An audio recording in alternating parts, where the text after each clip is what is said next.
The hiring manager must also have their interview notes and telephone reference. Once they've completed their interview of the candidate, they upload the interview notes at this point, and they upload the telephone reference from the last teaching supervisor that they've had. If the employee is a new teacher, then they will also call their corresponding student teacher.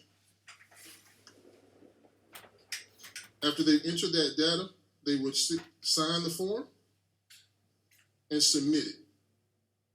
If a principal or a director does not press submit form at this point, this form will not reach human resources. It will stay in the file as a draft. In addition, once they complete submit form, the form will ask them if they want to approve the form. And as I clicked it, it says, "Thank you, you've reached your submission. Your submission has been recorded," excuse me. This also sends an email to the person who started the job ID to let them know that this has been submitted.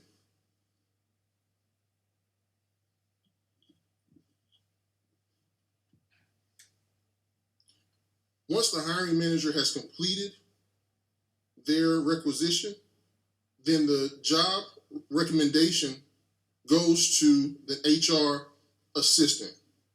And that HR assistant would go inside of their queue and be able to see the next steps. It will also send the HR assistant an email where they can click on the link and go directly to the position or the recommendation.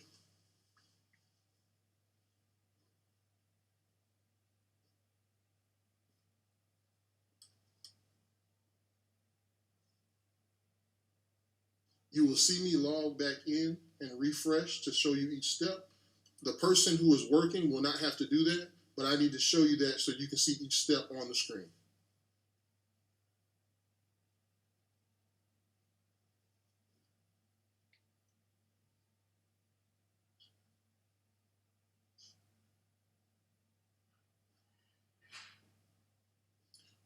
Once the HR director's assistant receives the recommendation for employment, they will enter the applicant's birth date. They will verify the applicant's social security number. They will complete a background check. The background check can be SLED or SRNI. If the employee has been within the state of South Carolina for the past 5 years, we do a SLED check. If they have not, we do an SRNI. This is the first time in the HR process where the work goes outside of Richland 1. And so we have to send this information to each of those sites to find out if the person is eligible to work in the district. Prior to COVID, an SRNI background check took 2 to 3 days.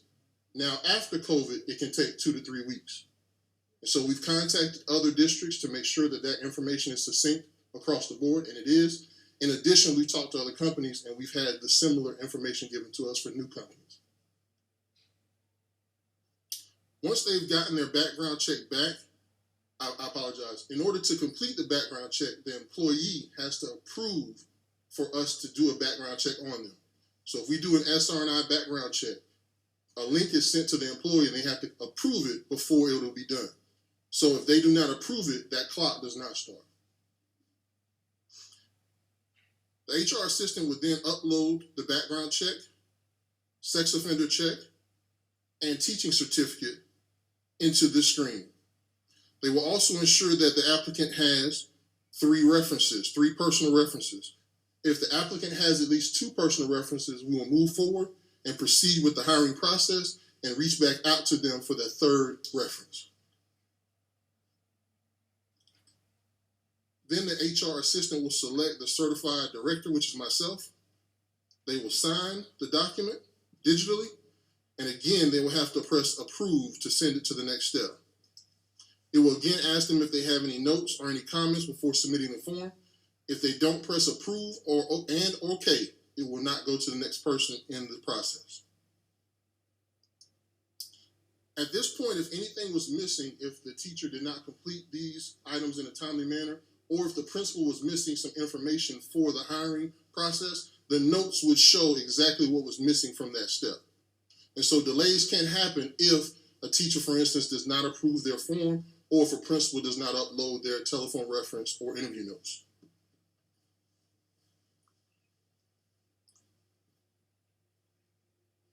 Once the HR assistant is completed with their portion, then the form will go to the HR director.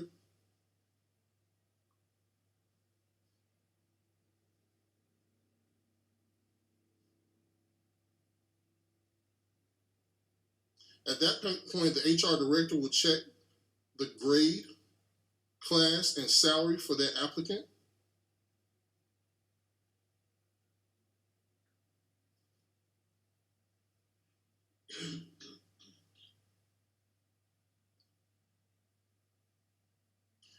That information, grade, step, and salary, comes directly from their certification, and it lets us know that we played in how many their education level, how many years they have taught, and years of experience listed on their certificate, and the starting salary for that position.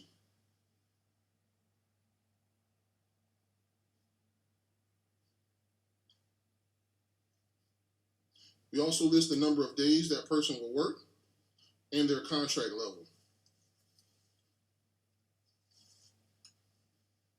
If any other documentation is necessary, the HR director will attach that documentation here. They will select the certified HR generalist, and then they will put in any notes that are necessary. Once they've completed all portions of the recommendation, they will sign themselves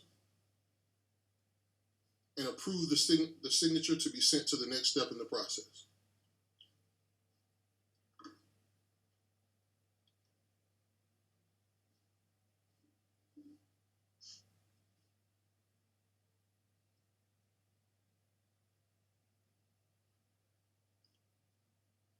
As you see each time I log in, there's a tracker bar for John Q. Teacher in this position, and it shows exactly where he is in the hiring process. You see the hiring manager is in blue, it's been completed. Step 2 is the HR director, and it's now moving to the HR. Step 2, is the administrative assistant, and then it moves to the HR director in step 3. If at any point during the process the person is not approved to move forward, that line will change from green to red, or it will turn to white. And it lets everyone know that there's something wrong with that section of this recommendation to hire. Once the HR generalist receives the email letting them know that they have something in their queue, they would log in using that link and use the same continuous form to complete the offer. The first step is a verbal offer where they'll call the employee to see if they are willing to accept the position.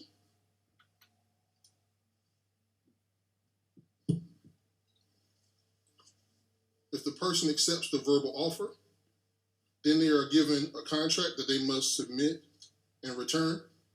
This is another potential choke point in the process because each certified employee has 10 days to sign this contract and return it to District 1. And that's the legal mandate for teacher contracts. So when you hear at times that a teacher takes 2 weeks to start, that 2-week period could have just been the time period it took them to sign their contract. That's not including any other choke points. There's then a board approval date,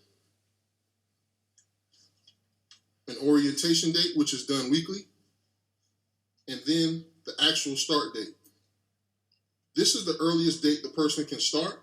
They must have their TB test and all documentations completed, including their medical release form, in order for them to start at that time. If they do not have those items completed, we have to wait for them to submit them before they're eligible to work. The certified personnel technician is selected, the performance evaluation coordinator, and then the HR generalist will sign it, saying that it's been completed, that all information has been checked. They will approve it and send it to the next step in the process.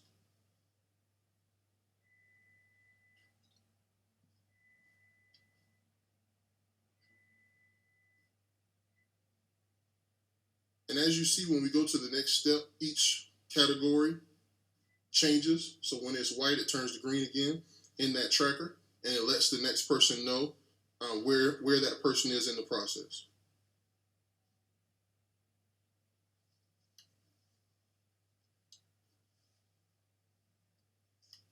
The final step is the personnel technician. At this time, the personnel technician will enter the budget code and the PSST upload date.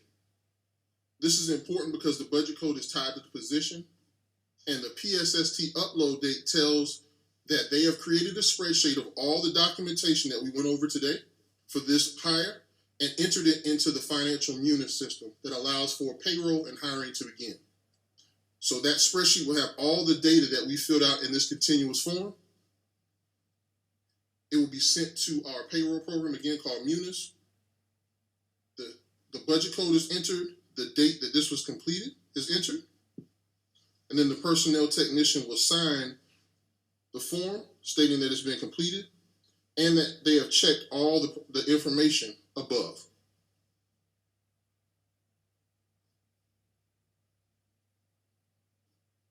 Again, they must select approve and select OK for it to be completed.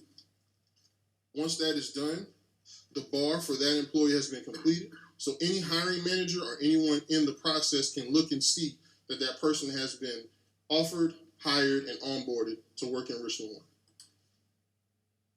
Please let me know if you have any questions. All right. Any questions from any of the commissioners at this time? I have a couple questions. Is that all right? Ms. Harris, Yeah. go ahead, Ms. Harris. Robert. Thanks. You mentioned the SLED check for if an employee's been in South Carolina for 5 years. How long does the SLED check take? SLED checks generally come back immediately. So if the person has been there, usually within 24 hours, we have a response. Okay. And is there a reason that we can't start the background checks when the principal and teachers identify someone they want to interview? We have a number of positions and vacancies. And for our background checks, we would have to pay the fee for each individual person that has signed an application for the district. And how much is that?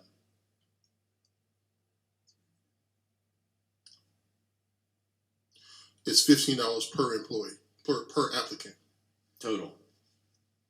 Yes, sir, that's the initial charge. Okay. And do y'all keep data on how much time passes between a contract not being signed and that job being posted publicly, and then from then how long it takes for an interview to happen, and then from then how long it takes for the job to be offered? Is that data somewhere that we could access? Yes, sir, we do track that data. Of course, that data changes because of the choke points, but we are able to look in the system and see exactly how long each or how long it takes for us to hire employees.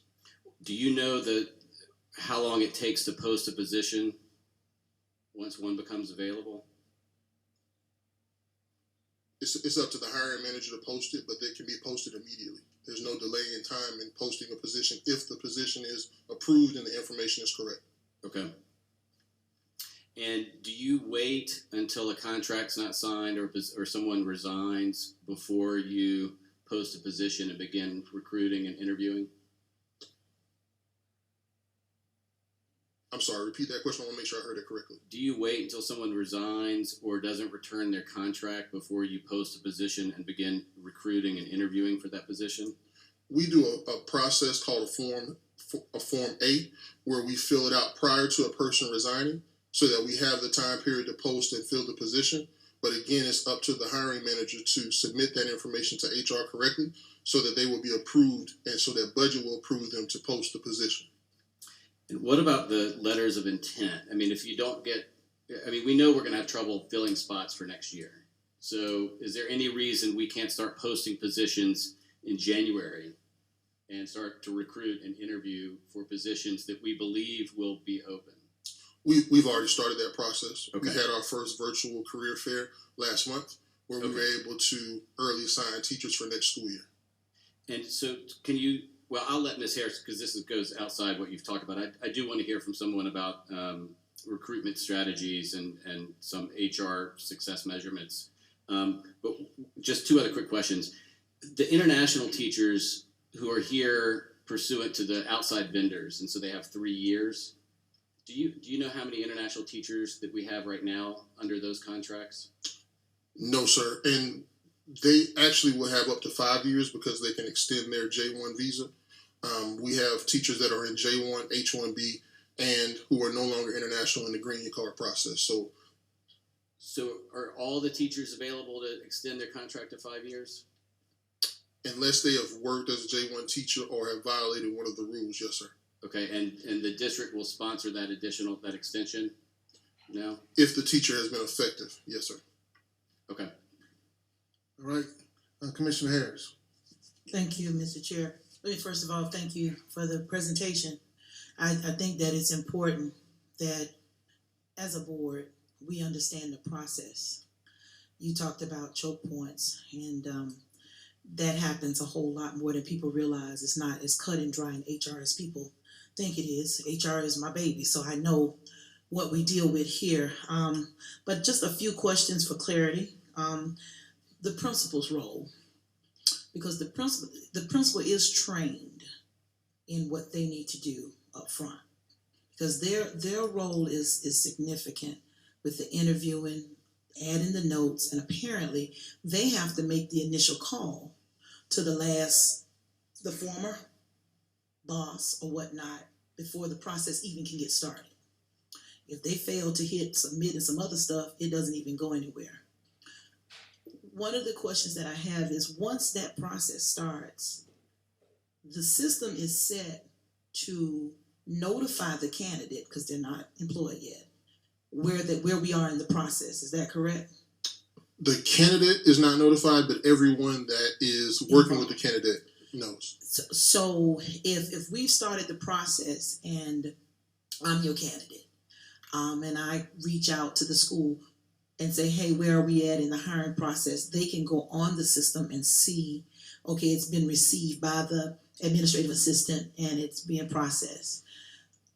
At a certain point, there's an email that is sent to the candidate to give the district permission, which is required, to even do the background check, because they can refuse the background check. They refuse the background check, the whole process stops.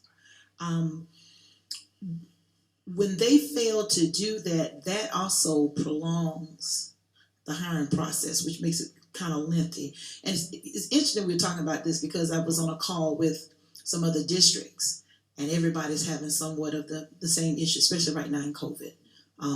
Especially as you expressed about when a person lives in the state, it's easy to get a SLED check.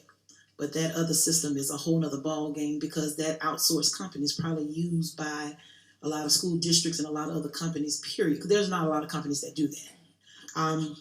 When that process is prolonged at that point, and you hear from a candidate as to where we at in the hiring process, do we go into detail as to, we're waiting on your background check, it's being delayed? I see everybody nodding yes. Yes, ma'am. So you are keeping the candidate informed as to what is going on in the process.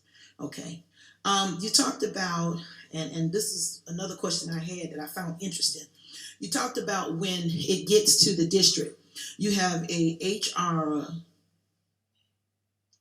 administrative assistant that has initial steps. You got an HR manager that has steps. Then I saw something with a technician, correct? Yes, ma'am. How many HR administrative assistants is retrieving applications for us? Retrieving applications Pulling the applications off of Frontline. for certified and classified, they have one each. Let's do the side. Okay, one. Yes, ma'am. We have one retrieving. One for certified, one for certified, one for classified, I think. Yes, yes, sir. So we have one person on both sides that do all that initial stuff y'all just showed us. Plugging in those dates and all that other stuff, the codes, all the budget stuff, all of that. Wow. Let me ask another question while we're talking about this. Dr. Long, how big is the HR department? How many people? He had to fix his glasses. There are 25 of us in the department. And we have 4,500 employees. You got a staff of 25. So you got 2 people on the front end pulling these applications for us. Okay, and then after the admin does their part, it goes to the HR manager. How many of those do we have? You mean it goes to the HR director after the Well, I think the director, that is correct. Right. One, So I have one director for certified and one director for classified. Okay. Then when we get to that almost final stage where we done plugged in all those notes and all that other stuff, cause we ready to do the big super hire, that technician, That 1 and 1, the HR general, yes ma'am. HR generalist. that's interesting, Dr. Wisdom. That's a lot. That's a lot. How often do you all have new hires that need to be approved by the board and you're awaiting board meeting dates? How often does that happen? That you've got 10 candidates that's ready. Okay, the board needs to approve them, and the board meeting isn't until 2 weeks out. How often does that happen? But that's not a problem for us for teachers anymore. Okay. It was at one point. You remember a few years ago, about 3 or 4 years ago, you all Mhm. allowed us to go ahead and hire teachers Okay. without board meetings. So that really used to create a problem for us, and I think that's why you all allow us to do it a different way. So we don't have to wait for a board meeting to hire a teacher. Okay. We do All for right. administrators though. Okay. Okay. All right. I'm gonna yield to somebody else right now. I got some other questions, but All right, any questions to my right? Commissioner Myers. Quick question. When it comes down to the hiring process and there's some new documents that we would like to add, like proof of vaccination, who have the opportunity to add that to the process? Our HR team is able to upload any additional documents that have been approved into the frontline system once we have that document. All right, any questions to my left? Commissioner King. Thank you. I have several questions.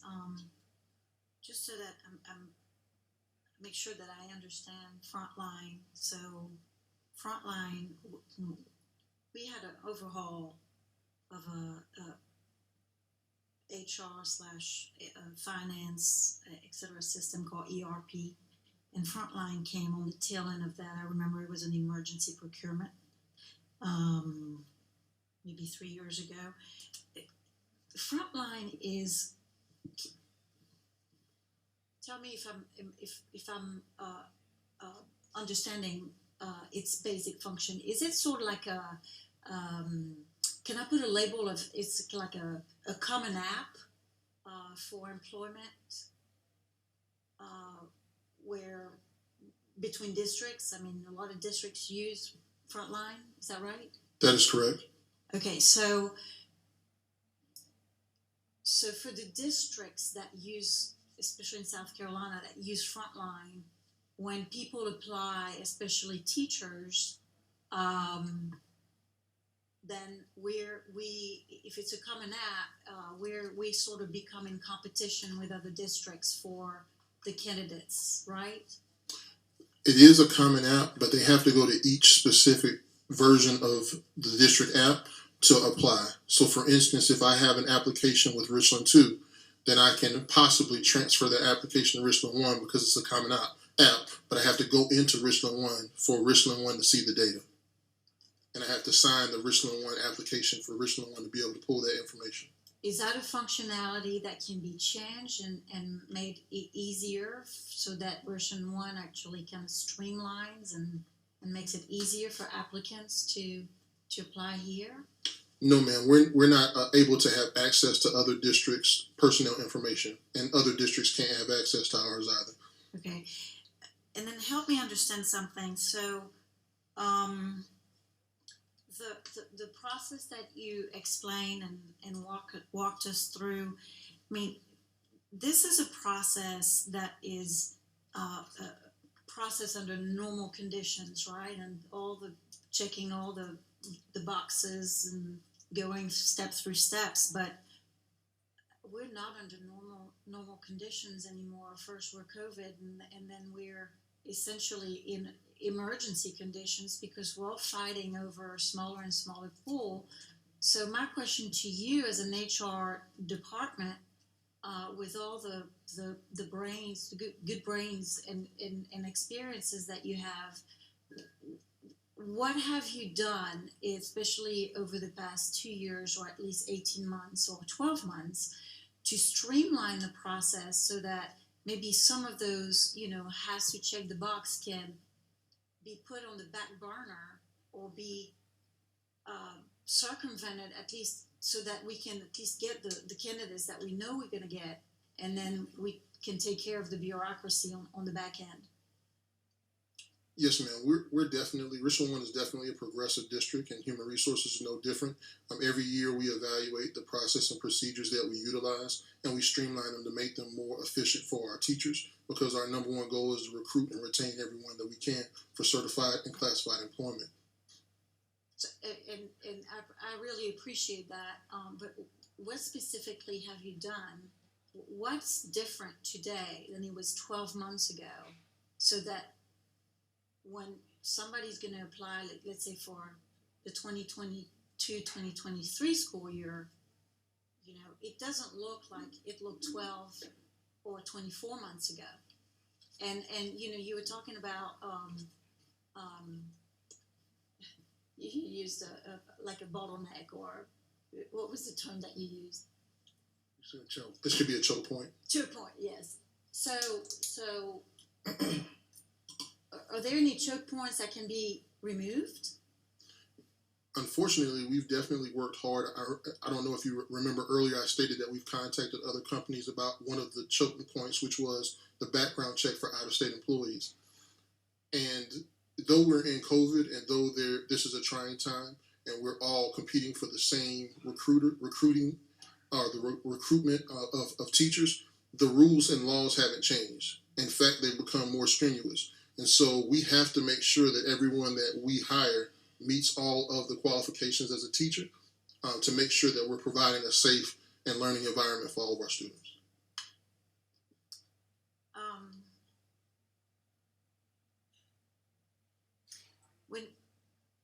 When you have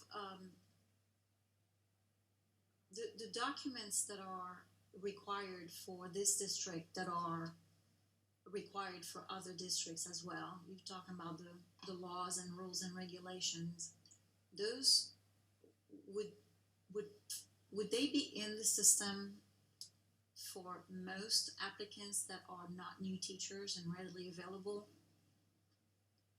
No, ma'am. We have to run current background checks. For instance, we have to check their certification currently, because that information is updated each July 1st and each November 1st. So a teacher may have a certification that is for a 5-year period, and something may happen during that 5-year period where they will lose that certification. So we have to go back in and check.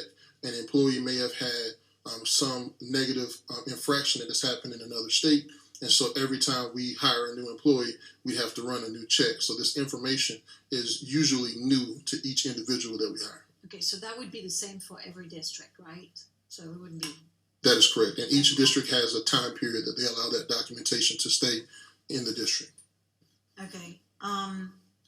Before I move on to something else, you know, I want to go back to a point that Ms. Harris was bringing up about the underlying, I guess, is like maybe too few people. But so in 2016, the district spent about $50,000 for an HR audit by the Tidwell Group, and it must have come back with recommendations. And I think at the time I asked for those recommendations, I don't think that they were shared. So what were those recommendations? In 2016, we had definitely a lot less. I mean, we had more teachers and we had more students. So what were those recommendations, and do we need to look at a new audit maybe to see what can be done? Unfortunately, I was not here in 2016. But what I can say is during the year that I've been here, that we've progressively gotten better and really improved the HR department all around. Well, that data should be out there, right? I mean, we paid 50 grand to have that done, so I'm assuming that there's well, I'm not sure on that dollar amount. It was something that we looked at administratively, and we'll certainly look at that and provide that information. Well, no problem with that. Dr. Witherspoon, if you allow me to, this was actually a contract, and it cost right under $50,000 by the Tidwell Group. So if we can do some research, because those are things that the taxpayers have paid. The board, well, didn't approve because it was happened to be under 50,000, but it's still money that we paid, and I'm sure that is very relevant Sure. to today. And Yeah, and to your point, I was just saying, on that dollar amount, we'll check, but we'll certainly provide that right, I information. mean, the dollar amount is is what it is. But what's important are those recommendations. What did it find? What did it recommend? Did we implement that? And do we need to revisit? I'll yield for now, Mr. Chair. I just want to follow up with one of Commissioner Harris' points, and maybe she's going to go a little deeper into that conversation. Those two positions for classified and certified, they not only deal with hiring, but they also deal with all employee issues throughout the district. With that being confirmed, let me ask you another question. A district of our size, how many people are in that position in a district of our size, parallel to us? I don't currently have that data, but I can say that generally speaking, our HR department is comparable to other districts. I'm not saying that we're the same size. For some districts, we're smaller, and vice versa. I'm sorry, start over again. What's the first thing you said? That we're comparable. In other words, we're close in size, but we're not the same. Some districts have far more individuals that work in the department of the same size. Well, so there is no discovery of what another district our size has in those two positions as a number. Is it 4 for those positions, 2, 3? You have no idea what that is. No, sir, just totals. Okay, all right. You have some more questions? I had another question, but to your point, not looking at this from a school district standpoint, but from a HR standpoint, I guess Dr. Long, you can answer this question. The amount of staff that we have, 4,500 employees. What is the ratio? 1 per 75, something like that? It's either, I don't remember clearly, but it's either 1 to 75 or 1 to 100 or something Right. like that. So even with that, with the question that you're asking, Mr. Chair, our numbers are still much lower. I mean, one of the things that is an immediate concern of mine is hearing that there's a 1 and a 1 at the beginning. And then there's another 1 and 1 at what I consider the critical junctures of the hiring process. Retrieving that information, because putting that information in, those numbers are not correct. You've messed up the whole process. You got to go back and figure out what you've done wrong. It's, and you did an excellent job showing what you do on a daily basis, but it's a little bit more tedious than what you did just now, because you get an application and the person didn't give you all that information. See, those are the other choke points that happen, and you've got to run this person down to find out X, Y, Z, or you've sent them an email and said, hey, I need you to give us permission to do your background check because Principal so-and-so really needs this position filled, but you're not getting a response from them because they may be trying to get in another district someplace else, X, Y, Z, all that stuff that you go through. So, that's another chokehold is making sure that what you're entering is right, because once you start that process, you've got a certain amount of time to do a lot of those steps. And a lot of times, people don't realize that. It's easy to look at HR and say there's a magic wand. There is no magic wand. That's tedious work. And one slip up. That's why when you say 1 and 1, that's really concerning to me. One person doing that first step of the hiring process, waiting on a background check, you got applications constantly coming in. That is a lot for one person. Truth be told, there needs to be a team that handles that piece, because it speeds up the hiring process. What makes the hiring process long is when you don't have human capital. A lot of people don't realize that. You can't throw money at everything. Sometimes you got to have a person there that handles certain things. And I know that school districts go through what you call hiring season. We're in hiring season right now. We hire all year long, but we're in major hiring season. But to your point, you've already, to the question that Mr. Lomack asked, we're already hiring for next year. When we begin the school year, we're already closing the school year to get ready for the next year. That's how a school district has to function, and that's how we have to think. So it's a little bit more tedious. And when you have an immediate person that decides they're going to quit or got to leave for family reasons, whatever, the bus stops moving because you've got to stop what you're doing to speak to an immediate need. Sometimes you're hiring teachers, but then something happens to a principal, so we've got to go on a massive search or whatnot. It has a lot of choke points other than the ones that you are mentioning right now. But like I said, my concerns is the 1-1, and then the second 1-1. That's a lot, and I think that when we're not able to get information processed in a timely manner, and a lot of times people will say, well, just use somebody out of another department. That's not always the case, because when you pull from another department, now that department is slight. I can promise you right now, your benefits office is wide open with FMLAs because we're in a pandemic. So you can't go, even if you're going cross-train them, you still can't use them because they're handling medical leaves and et cetera. You know I'm telling you the truth. So it's sometimes organized chaos that nobody understands but you all that have to do it. But Dr. Wilson, that 1-1 is very concerning. It is. And I'd say that to my colleagues, that may be a choke point in itself, that your human capital is so small in some of the most critical parts of the hiring process, because that background check, like you said, when it's out of state, it takes forever. And the thing about outsourced companies, sometimes they get back to you when you call them wanting to find out what the hold up. They take their time because guess what? You one of 500, 600, 700 other companies. So if you're upset that we taking too long, oh well, that's how they feel. HR is a muddy game sometimes. But at the end of the day, you have to, you got to pick the lesser evil, Mr. Chair. With this company, they do this. If we go with this company, it may take 2 months. You got them out there, those outliers that a lot of people don't want to go with because their process is even longer. But I'll yield for my other colleagues. But this is a good discussion, because as we hear folk always complaining about the hiring process, it's across the state, it's across the country, and the pandemic is not helping because those places are probably short staffed. Everybody's short staffed. One short staff leads to another short staff. So when you understand that it's not just you fill out an application, wave the wand, you hired in 5 minutes. That's not what happens. It's a lot of stuff, because those numbers that you're punching in, all of that, when that thing carries over to Munis, it links to their pay.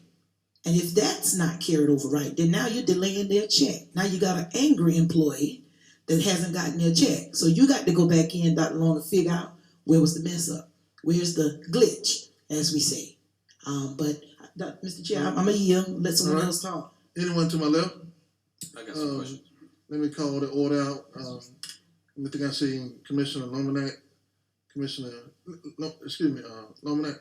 Let Clyburn go because she hasn't said anything. Your hand is up, right? Of course. Lomanak, we're going to go to Clyburn and Lomanak, then King. Okay, and thank you for that presentation. So I have 2 questions. I'm gonna keep it at 2. The point that Commissioner Harris brought up about the 1 HR assistant in classified, 1 HR assistant in certified. So they've all made great points about the concern, of there only being 1 assistant per category. Is there a plan to increase those numbers to 1 Sure, more than yeah, 1? I think they're looking at it. Sure answer, Commissioner Clyburn, and this is one of the reasons that I did ask the chair, several weeks back to have this session that we're having. Yes, we do feel the need to look at staffing and look at that for the reasons that were brought up, but also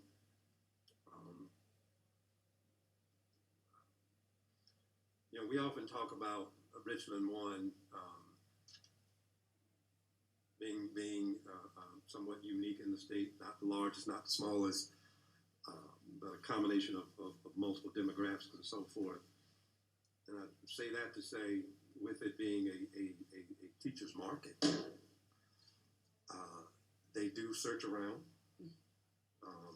Many seek us out, but as they apply here, and we even we'll have and it's strategic when we have these hiring fairs, these job fairs, and districts compete who has it first. And then it's kind of like, okay, if we have it on a certain date this year, next year somebody goes the week before. And so it's a lot of that. And I say that to say, the competition is stiff. But teachers and understandably, they do apply to multiple districts. Mhm. Some of them do, of course, want to be here, and we want them here, but they do look at other places. And quite frankly, some look at, okay, even within our district, we have schools with certain demographics and so forth, and schools that not. And even in the district, okay, there have been teacher advocacy studies for the last 30, 40 plus years that say, well, where do you feel as a teacher you could be most effective? In school that looks like this or school that looks like this. A lot of times folks say, school looks like this. And of course you get folks that, no, I want to be school. And then you even look at it as a district. We're here in the Midlands, and we often get compared to other districts in the Midlands. Whether right or wrong, we get compared. But we're not like a lot of the other districts in the Midlands.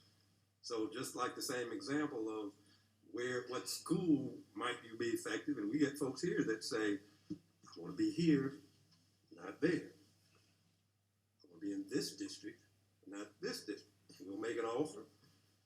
Well, I'll hold off. And they'll call and email and all, and and I'm not saying but my point is to multiple points that have been made with we've got to stay in recruitment mode. We've got to stay in retention mode, more so than others.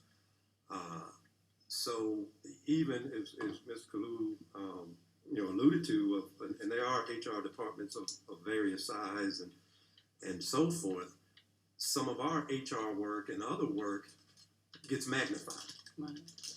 Which means, yes, there might need to be some additional human capital in human resources to continually take a look at how those things work. So that is something, again, as I talked with the chair about several weeks ago about having this presentation, that we've asked the question internally that, hey, what do we do? Might we need some additional, where are the choke points? Where do things get that long? If it's the background check, what can be? We've asked the similar questions that you all have asked. What can we do? And one good thing about the system too is again, folks that are involved in the process can log in and say, okay, here's where it is in the process. Oh, we're waiting on the background check and those types of things. But might there need to be some additional staffing in that area?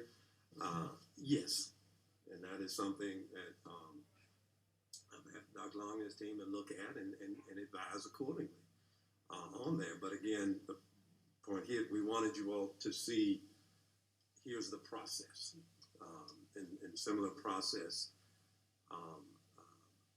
that we look at. But again, the references have to be checked. The background checks have to be done. Now, when they do the job fairs, hiring fairs, conditional contracts and, those types of things, yes. But all of those are contingent on, okay, all of these other things checking out, and so forth. And we do, try to move as quickly as we can.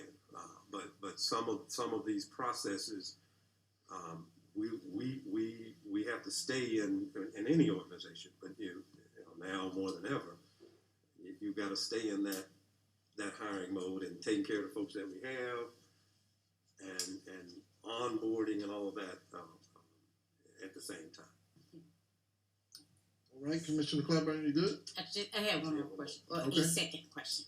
So my other question, I know Frontline, the software is what it is, and we're probably limited in what we can, change with that. Not suggesting any shortcuts, because I know things have to happen in a certain way when it comes to HR, because you want to make sure you're in compliance. But are there? You said that you all do we do an annual review of, how things have been working to try to figure out where improvements can be made. Is there anything that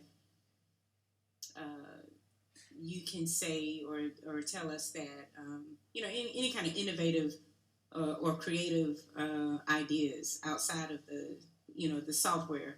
Is there anything that you can tell us that might improve the situation, improve the process? Yes, ma'am. We actually do periodic progress monitoring. Just recently, we had additional training with our principals and supervisors and executive team to explain the hiring process, similar to the process that we work with you, to make sure that they had the knowledge of the information. We've added more communication with our employees towards the other questions, and we keep a communication log inside of the Frontline system to make sure we're staying in constant contact with each applicant that we have. So that's two of many examples. We have a wonderful supervisor who makes sure that every week that we are looking at the data and that we know exactly how many vacancies we have and what we're doing to make sure that we fill them. All right, Commissioner Lombard. Thank you. So going back to that SRI check, I mean, $15 seems like a pretty reasonable cost if it means saving 2 to 3 weeks of the process. If you can do that kind of parallel with the interviews, right? I mean, wouldn't that be cost effective in the long run to go ahead and just pay for those?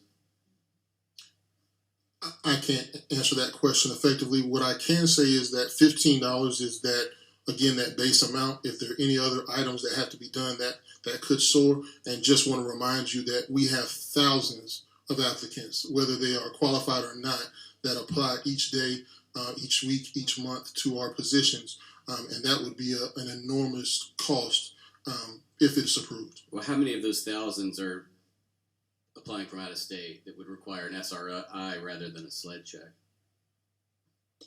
A vast number. We hire many out-of-state employees and out-of-state certificates. And how much does it cost to lose someone because of that waiting time after the teachers and principals interviewed them? I mean, do we quantify the cost? Like, I know that we quantify when we lose a teacher, it costs around $18,000 to rehire and start training a new teacher. How much does it cost when we lose a teacher that we've interviewed? I'm not sure about the cost it costs us when we lose someone, but it is very cost prohibitive every time we lose a teacher that we have working for us. Well, speaking of retention, Dr. Witherspoon rightly raised this. What methods do we have each year of getting feedback from principals about the HR process and about what we need to be doing as a district to retain the teachers we've got? We submit surveys to, excuse me. Yeah, go ahead. We want to, Dr. Long is going to talk about that Okay, toward the end, what we do, and gotcha. we've got some other things. So that's all I was going to say. Yeah, that's coming up. Okay, I'll save questions for that. I don't want to mess up the Yeah. order of things here. Mr. Clue, I understand there's some concerns about having one person assigned for certified and one person assigned for classified. Are you saying that is one of the choke points, just having one person for each of those positions, that one of the choke points is within the department there? I can say that it can be, but I can also say that we have very talented staff and they work diligently to make sure that we hire everyone that we have that comes through. Would it be easier if we had more people? Potentially, and of course it would be, but I don't want to shortchange the wonderful employees we have there that are working. Well, sure, yeah. I mean, somebody can be really good and still be overburdened and not be able to do everything in one day. So I'm certainly not faulting the two individuals, but I wanted to ask whether that was one of the choke points that's been identified. I think Dr. Long rightly stated that Richland One's HR department as a whole is comparable in size to other districts. I mean, Richland 2 is 20, Greenville's 29, Lex Rich 5 is 9, Lex 1 is 21. Could there be any reorganization to provide those two folks help with it so that another person from the department gets assigned that duty with them, especially during the hiring season? You know, the heat of it, I assume, is May, June, July. I mean, I realize it's all year, but after those contracts come back, the summer, May and June, you tell me, what are the two biggest months of the year for hiring? It's hard for me to answer two of the biggest months, and I apologize for not being able to answer your question. It's literally the entire year. We may have it slow down for a little bit in the November, December period, but we're hiring for the next school year. So there's really no point where we stop full on hiring all the time. And just to touch on one of your other points, and just want to make sure it's clear that our staff does complete all the items that they're given in a timely manner. So though, again, it would help to have more people, they are able to complete their tasks. Okay, so then it's not a choke point, right? I mean, if they're able to do it in a timely way, then it's not a choke point. It is a choke point because it's the amount of work that they're doing. It could be made faster if there were more people working. So instead of it taking 2 days, it could take 1 day. Okay, so I guess that's a question: is how you've quantified the SRI check as 2 to 3 weeks. Having one person for certified and one person for classified adds how many days to the process? Is it 2 days or 2 weeks? The SRNI is outside of our HR No. department. I mean, having one person assigned to certified and one person assigned to classified, how much does that lengthen the process? I assume it's not 2 to 3 weeks, right?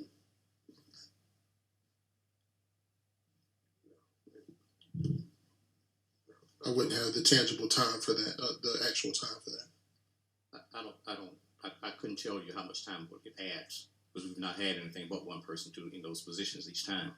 But the choke point matter. It's not necessarily because there's one person there, but one person is doing that. The choke point is because it goes outside of our organization and is in somebody else's hands for them to do something with it. Even the candidate has to sign, and if they don't sign, then that delays the time on and on. And for the SRNI to be run, that delays the time by 2 weeks, possibly 2 weeks, or even longer sometimes. Sure. No, I totally understand that sometimes we're at the mercy of outside organizations and things like that. I was just trying to get at whether having just one person for classified and one person for certified was adding significant time to the process. And if it's not, then I wouldn't call it a choke point. If it is, then I would, and we need to address that. Well, it probably is, Mr. Lomanak, because, again, we've not had any more than one person. But that one person is not the only thing they're having to do. That's the point. There are other things going on in that office that they're having to address. The phone can be ringing at any point with an employee who has a problem. And you ask what's our high hiring points. As you said, it's all through the year, but especially during the spring of the year through the summer, all the way through October, November, that when our teachers are off, they're in our office because they have things going on. So we have to address whatever they have going on. Those office assistants, they have to address that. And they are also serving as the secretaries for these directors. That whatever information they need done, they have to do that as well in addition to processing applications.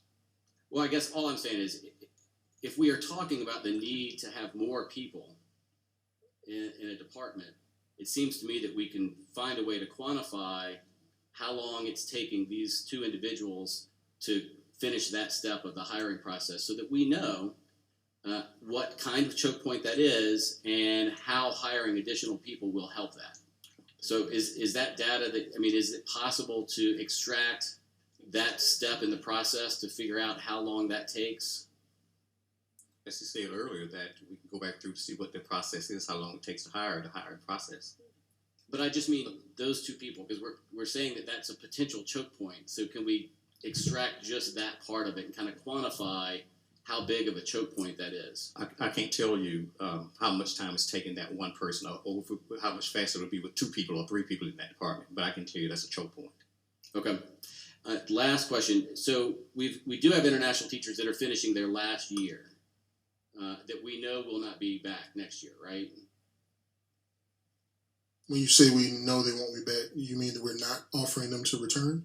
Well, they're finishing their last year in the country. Their visas will not be extended beyond the 5 years, right? So do we know how many those are?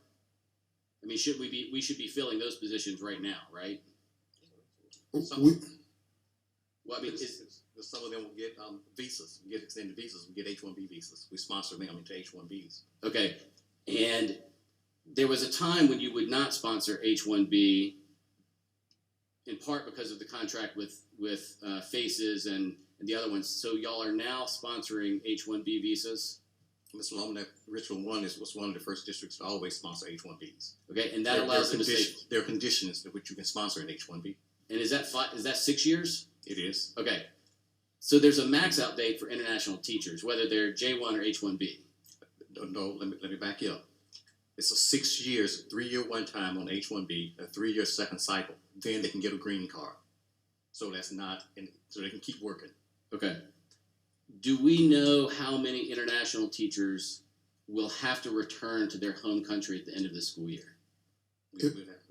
if any of our international teachers are not eligible to return for whatever reason, or they're not eligible for H-1B, we've already placed them on the vacancy list and we're preparing a replacement for them. And those are already posted positions that are open and available.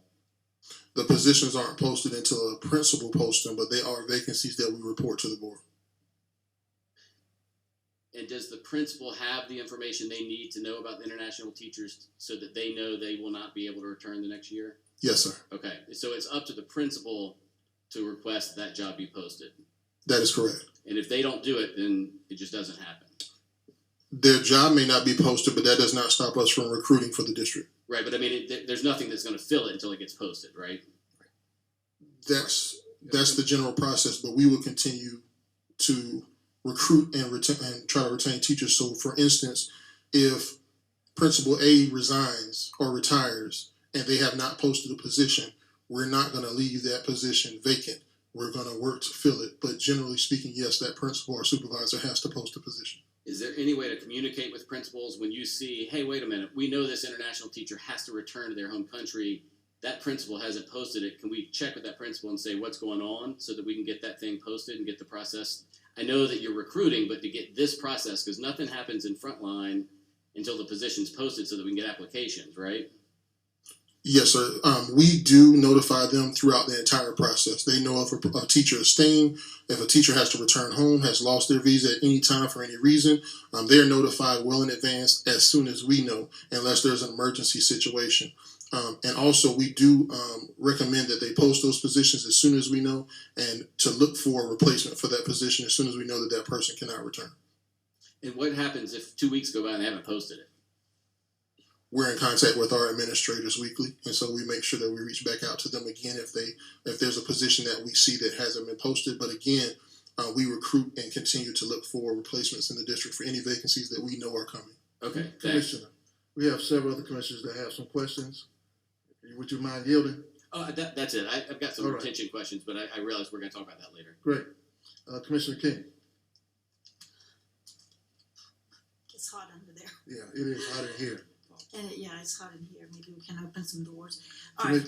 So my first question is, Dr. Witherspoon, or I guess Dr. Long, you defer to the relevant person. So at this point, how many employees does Richland One have?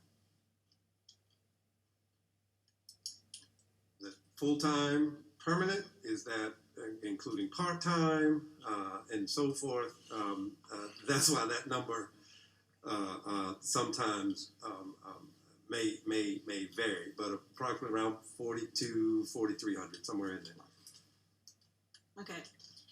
But I guess you categorize them full-time, part-time, seasonal, etc., right? That is correct. Okay, so so you have that picture. What I'm trying to understand is, when I joined the board in 2012, Richland One had about 25,000 students and 3,500 employees. So that was 9 years ago. Today, we've lost about 3,000. We're right at 21,000 students, and we've increased to 4,300 employees. And under the umbrella of fiscal responsibility, taking into account, of course, the first needs are the academic needs and the operational needs, et cetera, I'm just trying to reconcile those numbers. We've dropped 3,000 students, yet we've increased by almost 1,000 number of employees. And I know we've talked about classroom size, et cetera, but we really don't have the number of teachers has remained constant or even dropped because of the recruitment difficulties that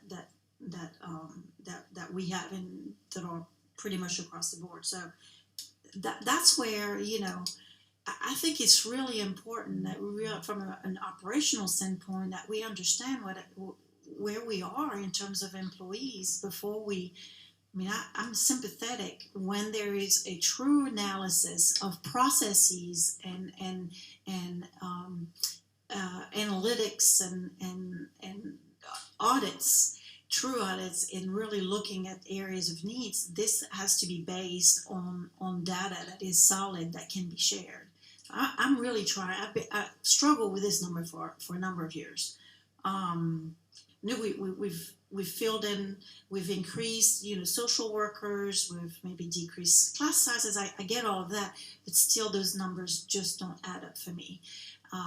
So it would be really helpful to actually really understand where we are. One of the things that I struggle with is to really understand, where are we going in the future? Because what is the recruitment plan, and what is it based on?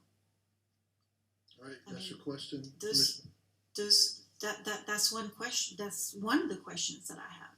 What is the recruitment plan? What are the needs, and what is it based on? We provided I don't know if it was last year, maybe it's right before COVID. We did provide to the board a recruitment retention plan. It was before COVID, and I know that's been updated, so we can, and some of that retention and so forth, Dr. Long is going to speak to this evening. But to your earlier point, there have been, we received grant funding for immersion and some other things. We've had we added a family engagement piece, family engagement specialists, additional folks that are paid for out of some federal dollars and so forth. So, whenever we've done this, we've always shared with the board, as rightly so, we'll say, so where's that, how's that being funded and so forth, and we provide that information at the time, in terms of where we're going and so forth. I think Mr. Clue very aptly said it. Our job is to make sure that we've got quality employees, certainly in every position in the district, and certainly meeting the needs of our students and the programming that we want to have for them. So we're still in recruitment, right? And then you're going to talk about retention, is that right? Yeah, he's going to share. So on recruitment, from an HR standpoint, how many recruitment trips does Richland One do per year, and where do we recruit? We do several recruitment trips, but I can't tell you specifically where they're to colleges and universities because I don't have her recruitment calendar here before me. But our recruiter does go on recruitment trips, and I know that we do the colleges around here, Coastal Carolina, for instance, we do Clemson, we'll do South Carolina State when we get an invitation, when we know they're having an event. But it's just to name the few, and we have recruitment events at University of South Carolina. But understand that since COVID, these colleges and universities, they've geared that back pretty good. That they'll do some events, virtual events, and any of those we get notification on, we participate in those. College of Charleston, what have you, the colleges here in the the colleges here in South Carolina, and then those that we were successful outside of South Carolina, some of the colleges in North Carolina, we would go. But then we look at how many teachers we get from these recruitment trips and how many we've gotten historically from these recruitment trips. And it is to our advantage to spend the money to go to a recruitment trip when we get some candidates, but then they don't sign with us. There are colleges that will host a recruitment event, and we go to the event. All the teachers are already assigned to the district wherever the college is. And so we found that to be the case in a lot of times, that they'll go, they've already signed contracts. And I don't understand really why the college is hosting a recruitment event other than to say that we've had one, but that our district is there and other districts around the state at there, and nobody gets anybody from that district other than, for instance, Horry County, if there is a recruitment event in at Coastal, what have you. So she does go to recruitment events, and So whenever we know that they're having them. So I'm sorry, maybe I misunderstood. Are you saying that you're going to a college or university for a recruitment trip, and then when you get there, you find out that these students have already been placed? Yes.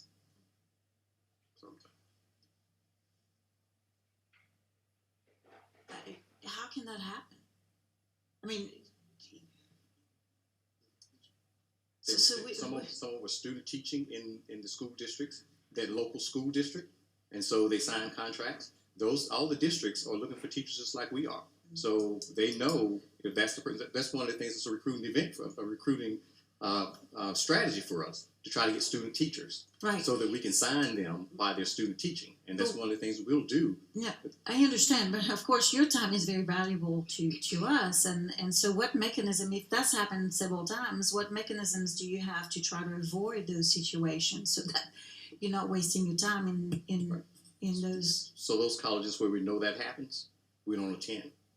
Okay, so that doesn't happen anymore. Right.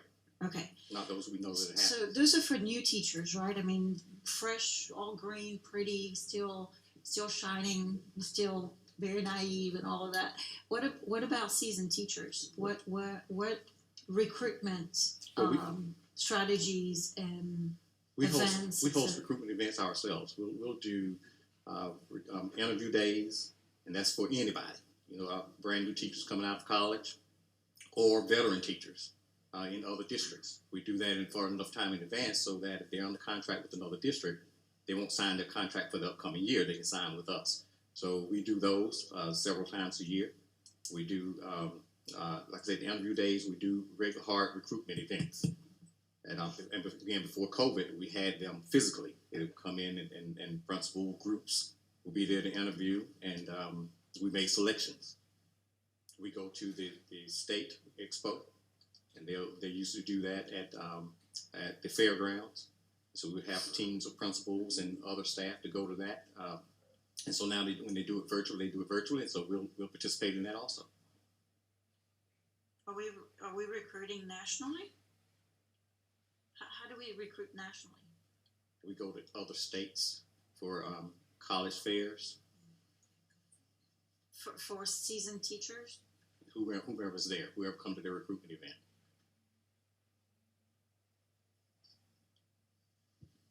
Okay. Okay. Is that it? Last question. Of this round, how many positions right now do we have open / available? We have 103 positions vacant. 103. And are these positions for this year or next year or both or what? They are for this year currently. And now let me say this to you: we have 103 positions that we posted as vacant positions. Some of those are conditional releases. So we count those as vacancies because our attempt is to fill them also. So we've got about 20 of them that are conditional releases. And so that we're actually about 83 positions that are true vacant positions. And how many classrooms do you know right now that are without a teacher? I think probably about 83. 83 classrooms without a teacher? Right, but now our schools have done different things to, some of the classes have been collapsed. I mean, they've assigned students to different classes. Some of them are covered. The teachers are given up planning periods to teach classes. So, not saying that all of those classrooms don't have certified teachers, students not receiving certified instruction. So do we have classrooms that do not have certified teachers in them? We do, because we have substitutes in some classrooms. How do you all know, Dr. Witherspoon and Dr. Long, how many, do you have district level people in classrooms right now? Do you We know do, how many? we do. You know how many do you have? I don't, Ms. Kalu, do you remember? Don't have the exact total with me, but we do have Roughly? the information. Roughly? You know We how- can send that to you, marijuana. I'd be remiss, that changes Okay. daily. Okay, all right. I'll yield. Thank you, Mr. Chair. All right, what does that equate to per school? About 1.5 classes per school? Probably, if even that much. Because as I said before, we're doing some different things to cover classrooms. Okay, Commissioner Harris. Thank you, Mr. Chair, and I'm gonna try to be real brief because I have a couple of comments and a couple of questions myself. And the interesting thing about HR is you can't explain it in one night, so don't even try to. When you talk about the $15, there's a process that we have to follow. That individual has to give us permission to do the background check. It would be a waste of taxpayer dollars to just do background checks, because once we do those background checks, that information we're responsible for because we've gone in someone's background. So, you know, the process that you have in doing the background checks, I think is very valid. I think Frontline streamlined the process in a way, looking from the outside in, probably got a little bit more HR knowledge than any other board member here. It's streamlined in a way to help us get through the process as quickly as possible, but also to protect the district. When you went through those different tabs, I saw that. I see protection in why that person has to key this, put this there and that and other. And that's why I say you can't explain HR in one night. It's impossible. But I appreciate the way that it is set up. Instead of wasting $15 on, okay, Johnny wants this job. If principal is interviewing 5 people, that may not be the candidate. So launching a background check would be a waste of resources. As it relates to choke holes, and I'm just gonna be real clear. We sitting here and explaining the process, a mindset thinks it's nothing but keying all day long. It's not. Something can happen that stops that person from doing that they've got to stop and give immediate attention to. That's a choke. Might not happen every day. May not happen every week. But when it happens, it slows down the process. And what we have to grasp tonight is that hiring is a process, because you don't want to get anyone in the district that don't need to be around kids. Saw that happen in some districts. Let's talk about TB tests. Not supposed to be around kids. So the process, you'd rather take your time in this process and make sure that we avoid those pitfalls that can get the district in a lot of trouble. Person that hasn't passed a TB test around kids is dangerous. We all know that. So there are things that we have to do. I don't see an issue with the Frontline system. I am concerned about that external company. But what I do have concerns, and I'll say it again, is a person having the key in that information that you just showed. And I'm thinking about day-to-day responsibility. See, the responsibility is not, as Dr. Long said, it's not just keying the information in the system. It's other things that happen throughout that day. You all are putting in the evaluation information, promotional information, terminated information, FMLA information, the medical leave, military, and we can go on and on and on. Your job is not just hiring. We talk about retention, but there's some stuff got to happen before you even get to that. E-Verify is its own process. And if the candidate don't do that right, that's another chokehold. Do you see what I'm saying? You didn't mention that tonight, but that's a chokehold, and that's federal. We can't play with that. That's somebody's social. So there are a lot of that. And that's why I say I appreciate you all taking the time to give a general overview, But you're 50,000 feet above, mindsets that don't realize what all y'all have to really do on a regular basis. Something that happened at a school, you got to go investigate. Choke. Okay? The other thing I want to mention is we talk about where we were 9-10 years ago in students. And don't get me wrong, kids are leaving the district every day. Private schools are full of them. And it's not from one particular area of town, it's across the district. It's across the state. Parents have that right to put their kids in private schools, etc. It happens all the time. But there's a lot of moving neighborhoods and communities out of Richland 1 I see going on. I think we just heard of another housing, is it Lattimore Manor? Lattimore Manor. How many kids we finna lose, Doc? 177. Okay, now here's my question to you. We have 52 buildings.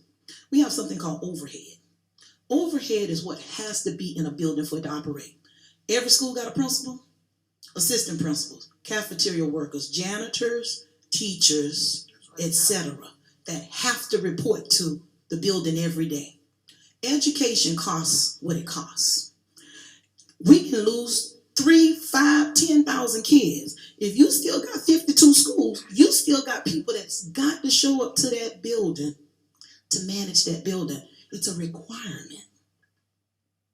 So when we talk about, the numbers of kids that's leaving and families, that they're not leaving because Richland 1.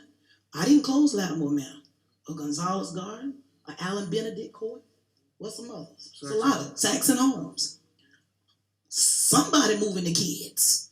It ain't Richland 1 Board of Commissioners. It ain't the superintendent. So when it happens, we have to deal with it. But education costs what it costs. This board asks the superintendent, we want smaller classrooms. To have smaller classrooms require more teachers. Remember, we were adamant about that. Some of us preached that. Too many kids in the class. So he did what the board asked of him. We're the only district, Dr. Wilson, will you correct me if I'm wrong? We're the only district that offer our students 16 career pathways. I'm so glad we had Haywood tonight. Those new positions require more teachers. I hear your health program is bursting at the seams. We had to add additional classes. So in offering additional classes to the children, who's the end users, Dr. Long, you got to find us some more teachers, correct? That's vacancies. But the children want to take those classes. So who are we to stand in their way? We're to provide what they need to be successful. I think that's a good problem to have. That we're offering something not too many other districts can say they offer. And hear me clearly. I'm not here to toot the horn of the district tonight, because I do realize there are some things we can do better and differently in HR, as in any business.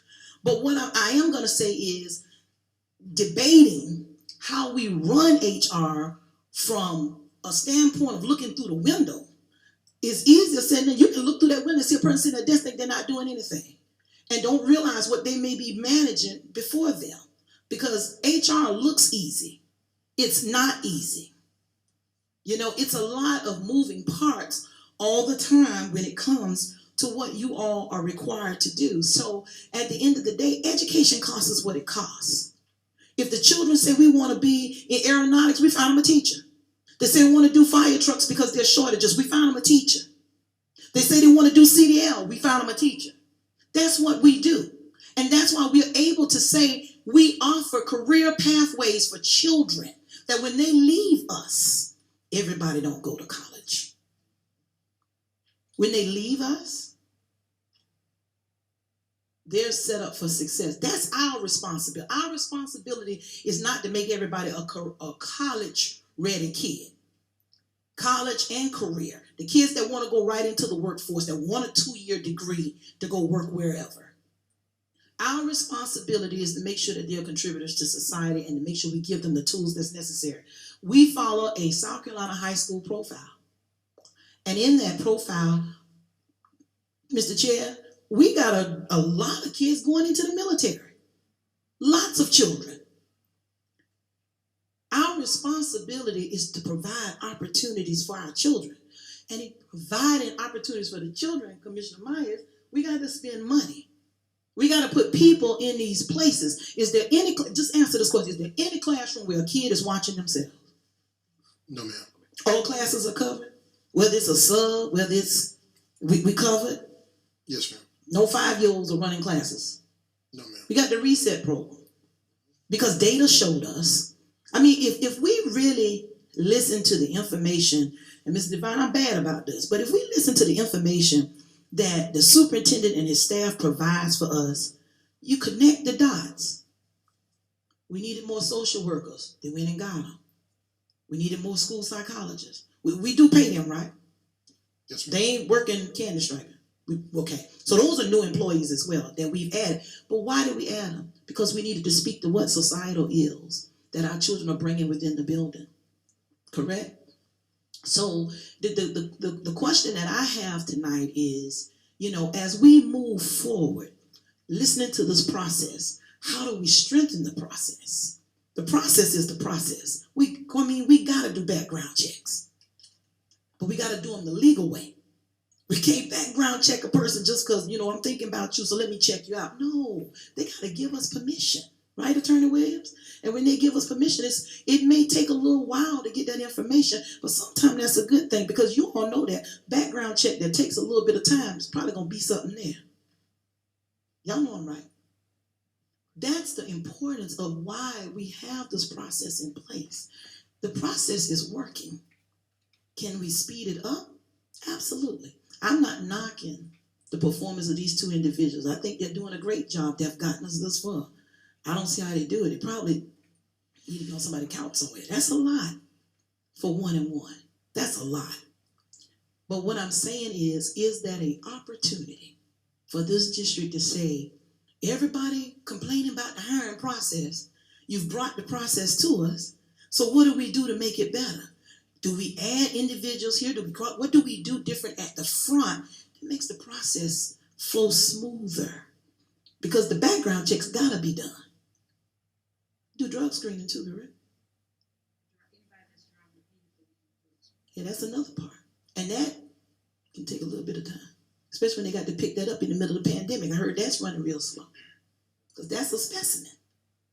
So it's a lot of moving parts here, Mr. Chair, as we move forward. But at the end of the day, we've got to understand that we have to have people in these buildings with our children to supervise them, to teach them. And it costs what it costs, you know, as we continue to move forward. But thank you again for the presentation. Thank you, Mr. Chair. Thank you, Commissioner Harris. You know, you said something earlier about we're not comparable. I don't think that's the conversation tonight. I think the conversation is, are we competitive? Yep. You know, in making sure that we position this district to get a hold of these applicants as quick as possible, process them.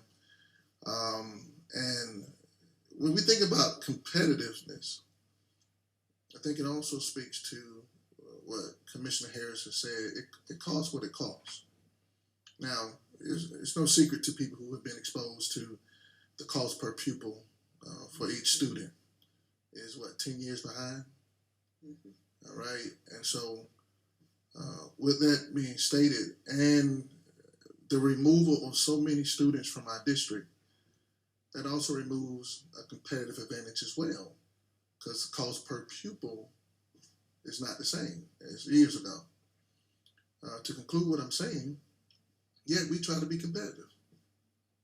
We try to make sure the salary that we offer is attractive enough that once we do get into a foot race with another district to win the hire, that we can edge out the win for students by offering competitive salary because it costs what it costs. And so I just wanted to, amplify what Commissioner Harris was saying, because y'all are doing a lot while still trying to make sure this district celebrates, graduation rates. We're doing less while still trying to be the best. And so, with that being said, is there anyone to my right? Commissioner Harris, do you have something? One follow-up question. With this vaccination piece, That's gonna be running through you all shop as well, right? Okay. Thank you, Mr. Chair. Anyone else to my right? All right. Anyone else to my left on this subject matter? You got another question, Commissioner King? All right, go ahead. So,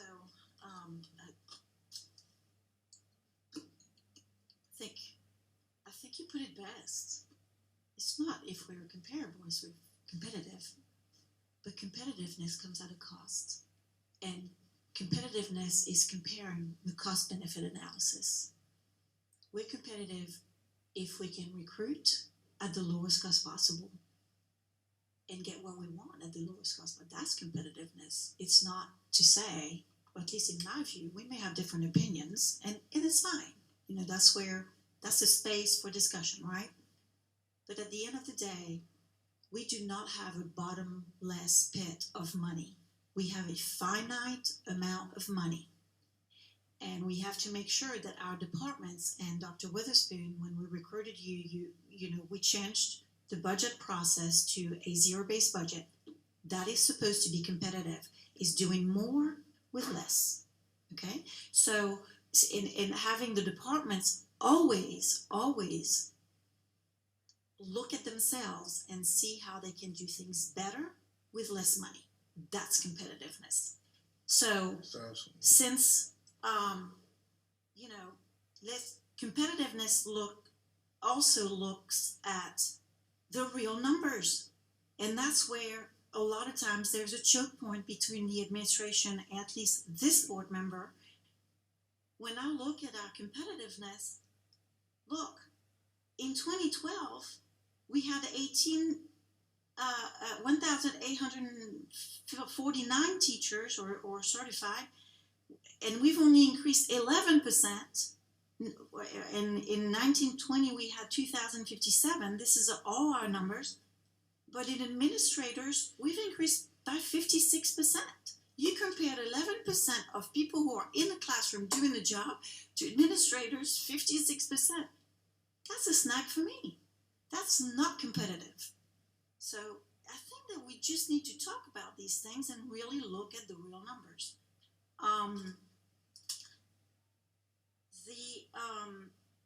Part of the competitiveness, and we need to have those numbers, and it's the role of HR. HR is there to support and analyze everything that we do to make us more attractive, more competitive, more supportive, so that the schools don't have to fight all the bureaucracy.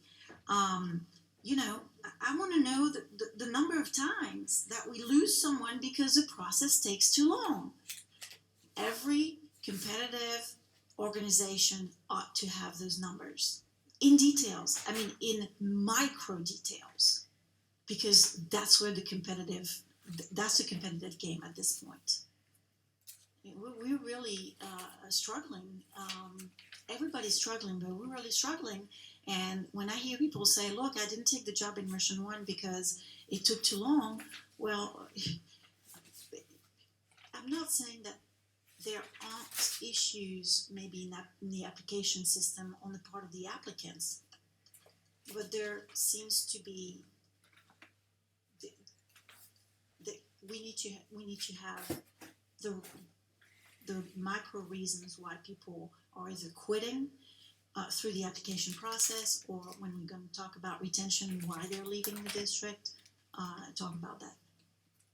They're painful discussion, but they can be painful, but we need to have them. That's it, Mr. Chair. All right. Oh, and one last thing. Dr. Witherspoon, Dr. Long, can we offer conditional contracts? What do you mean by conditional? Well, we tell the applicant, you know, you've checked at least all the boxes that we know, are like number one, you know, kind of deal breaker things that have worked out, but we still need to have these and offer them a conditional contract. We do that when we do our recruitment events. Okay. But if you're talking about when we're doing straight hires, what steps are you talking about we're able to skip over? I don't know. Okay. So we certainly can't skip the background check. We can't skip the tuberculosis test. Yeah. You know, so there are things that we cannot No, skip that are spread and- out throughout the process. And that's what I'm saying. You know, you've got. Well, but can you not recruit somebody and say, we haven't run the background check on you yet, but you're a good applicant and we think it's going to do, but you get a job under the condition that your background check comes back clean to us? Right, and said we do when we Okay. do recruitment events. We All right, do so that. you do. Right, we do that Okay. at recruitment events. I'm not suggesting to skip any of the legal requirements. I'm just saying to, really show our intentions and try to lock in as much as we can candidates that, before anybody else. So it's almost like a promise to them, but keep in mind Right, they exactly. they won't go in the classroom until those things are done. Well, you're right now, as Ms. Harris that was a prior question, you're essentially hiring people sometime conditionally because you're hiring them before the board has voted on them, and if the board turns them down, then it's a deal breaker, right? So it's almost a conditional. Most, if I'm not at this point, all of our teachers we do. Right. Okay, all right, thank you. All right, let's go to the next subject matter, and I think you only have one more thing to present to us. Yeah, Dr. Long, you're gonna speak to what we've done with recruitment, retention, and some of those areas. Okay. Ms. King alluded to our recruitment events that we participate in annually. Our recruitment and retention incentives. We've done a recruitment incentives plan, and we're working on that now. Still trying to make some other developments. I meet with different groups through the year, different administrators groups. I meet with some of our classified people. Speaking with a group about 3 weeks ago. And one of the things I asked them, and I get HR feedback from them, and one of the things I asked is about a recruitment event. What would be a thing that can happen that would keep employees in the district, or that we can recruit new employees in the district? And they gave me some good feedback on that, so we'll work on that as part of our recruitment and retention plan for this upcoming year. But some of the things we do already that we offer as incentives, we do a recruitment incentive for our math, science, special education, for our language teachers of $1,000. We've done this past year, and a year or two in the past, we've given a retention incentive to all employees. That was $1,000 to keep those people here. We do stay interviews, stay surveys. So those teachers who have been in the district, been faithful in the district, and staying here, we do a survey. Why do you stay here? And the things that they say or the reasons why they stay in the district, we try to encourage our schools to continue doing those things. And one of the things I'll tell you that's a big one is support they get from schools. So principals, administrative teams continue to support our teachers so that they can stay here in our school system. We offer we pay our instructional assistants who become student teachers. Student teaching is a big recruitment strategy for us. And we were one of the first districts in the state, as a matter of fact, to do that. Other districts were not paying student teachers. We were paying those who fresh out of college. We were giving them a $3,000 stipend, so they'd have some money to spend while they're doing their student teaching with us. And then those who are employees, who are instructional assistants, we continue to pay their salary. Because that's actually some years ago, we were not able to do it. The law wouldn't allow us to pay student teachers. So as soon as that was lifted, Richmond One started doing it. Other districts were not. We offer a referral appreciation incentive if teachers recruit or any of our employees actually give us a referral when we hire an employee in the district, and we give them a bonus, so to speak, for sending someone our way. We know that teachers are our best recruiters because they have friends in other districts. They help us to get teachers from other districts who are good teachers into Richland District 1, and our own employees are good recruiters. They let us know some people who are out there looking for positions want to leave where they are, because they won't necessarily tell an administrator, but they'll tell their friend they want to leave, and so they tell us, and so we'll contact those people. So we offer a signing bonus to our bus drivers. We are looking at doing a signing bonus for custodians because we have quite a shortage of custodians, and our student nutrition services drivers. We're doing that. You all approved, probably a month or so ago, an incentive for bus drivers, and that's a few facets involved in that incentive plan for bus drivers. We were doing an early signing bonus for our math, science, special education, and foreign language. That kind of moved on into our just giving them the bonus. So we initially said that if you sign prior to contracts, we'll give you $2,000. So we said, no, you just sign. Because again, as we get closer to more and more of a shortage, say you just sign. Even if you sign in June or you sign in July, we give you this $1,000 bonus. We pay moving expenses for people who are coming to us out of state up to $2,000. We reimburse our new teachers for their fees that they have to take, their praxis or any licensing exams, what have you. Their application fee for their certificate through the State Department, we reimburse them for that. Our bus drivers who don't have any accidents, we give them an incentive, $300.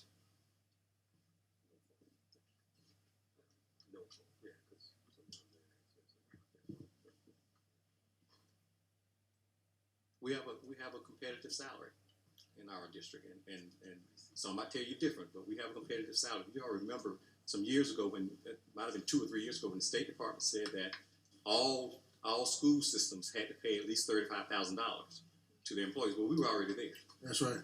And we didn't just stop. We moved ours from 39 to 60.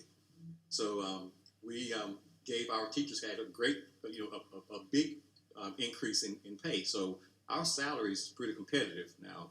We might not be able to match one district up the road who can pay their teachers $5,000 additional, and their classified people $3,000 additional. But our salaries are pretty competitive in this area. And we might think that there are other districts across the river who are paying better than we are, but they're not. Because I checked some. We offer opportunities for advancement in our school district. Districts this size, we have administrative positions, and we have people in the district who are interested in them. Now, all those positions don't go to people in the district. We have to offer our positions and name people to those positions who would better qualify people. So, but they do have opportunities for applying for those positions and being named to those positions.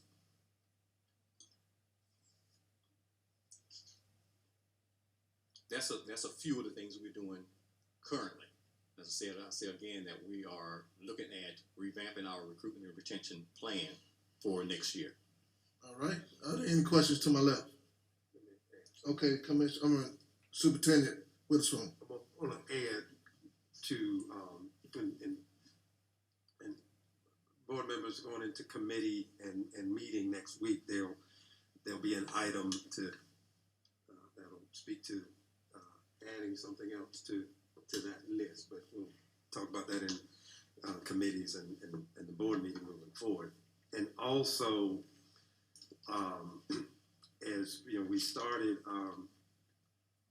our Richland One Excels, given the social emotional supports and things that are going on. There's some things that we did, but there also we're putting a team together to look at what other incentives and things we might do for our employees in schools. We want to map out some of those things we do. I'm going to get some input from schools and certainly the board as well, because that'll be an item depending on the possible dollar amount that we'll have to bring to the board. But there are some additional things that we would like to do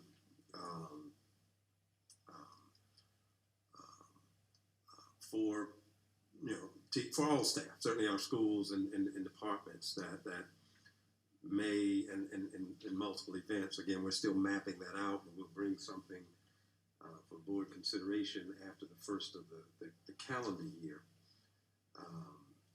But we always want to have some information and get information, from our employees and folks in the district, and there'll be Dr. Long and others are working on some additional hiring incentives that some of those things are still being worked out, but there are some additional things and some community partnerships that we're working on that will we hope will be attractive to those that want to relocate and work in Richmond One. I don't think is some of the things we're looking at. I don't want to speak prematurely, but some things we're working on again differently, and we'll be rolling some of those things out first of the calendar year as well. So what he listed is there's some things we have done, but as they've said, we continue to tweak. Okay, what else can we do, and so forth and so on. So there'll be some additional information again forthcoming for your consideration. Next week through committees, and the following week with the board meeting, and then some additional items first of the calendar year as well. All right, any questions to my left? Okay, Commissioner Lomanak, then Commissioner Clapper, then Commissioner King. Thanks. When Ms. Harris said that it's easy to look through a window and not understand what's happening, a lot of teachers smiled and nodded. And I'm wondering, can you tell me what are teachers telling you now that will keep them in the district next year?